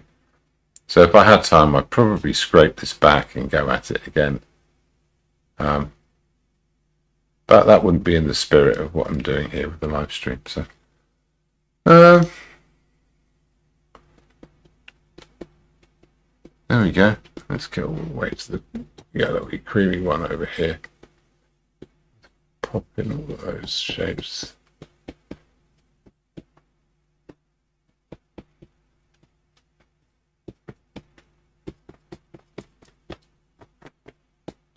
I think that's got some Halloween spookiness to it.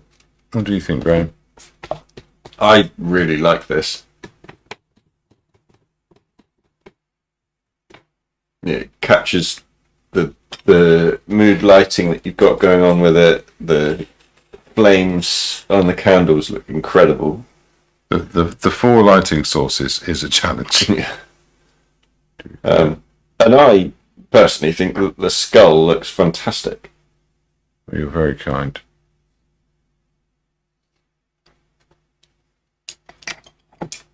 Ah! I'm sorry, it's just my tin of oil. That was just me doing a signature on the bottom. The contrast is a little high. On that. Yeah, it looked a lot better on the encoder than it does on that one. Okay.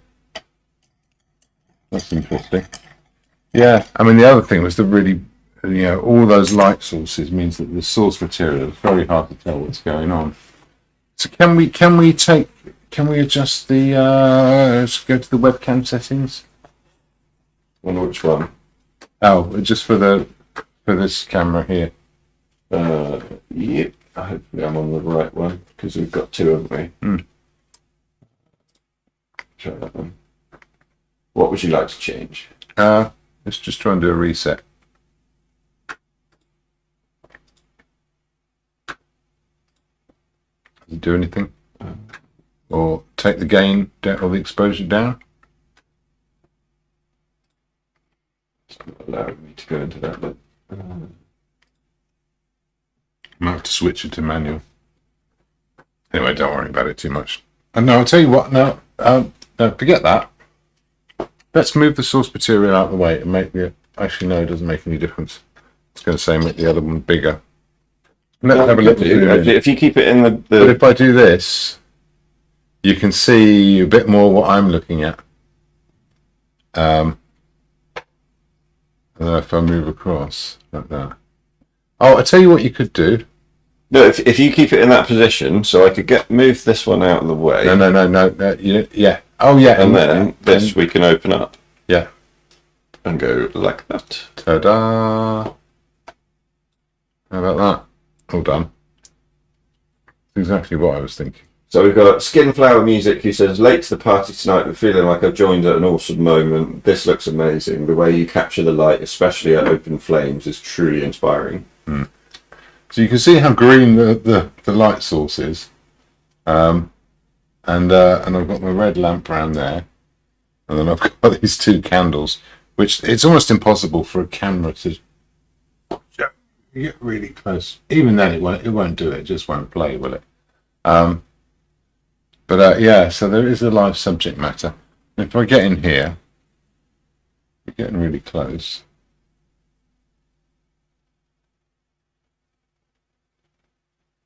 It's all about the simple marks and the contrast. Again, those colours aren't right, Graham. And I've just got paint all over the cable. Can we go to the filters and try and adjust it? Honestly, it does look a lot better on that one. I'll show you what it looks like on YouTube. Okay. Just getting the raw umber spread out nicely into the fabric cable.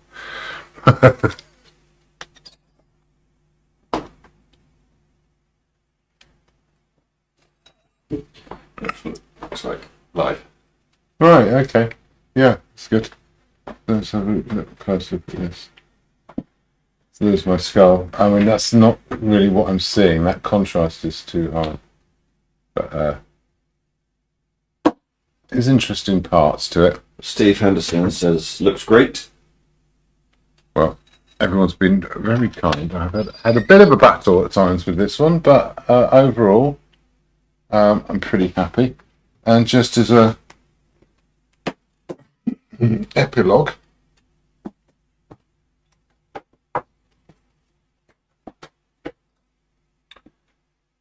when planting bedding material for spring, take great care to preserve as many roots as possible. So yeah, flowers, fruit, strawberry beds should be cleaned up. All dead, diseased, damaged foliage being removed. Vegetables, I know just how difficult it is for most amateur gardeners to get supplies of animal manure these days. So yeah, Percy's got some greenhouse to dry off the last of the begonias, and I don't even know what that is. To turn the pots on their sides. Acuminis and pots can also be dried off from these too.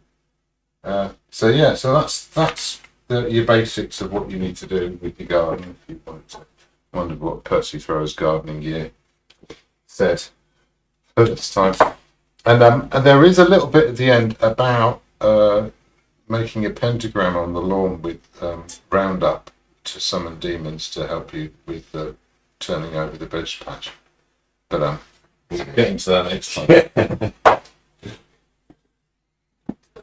Fantastic. He never did that on Blue Peter, did he? No.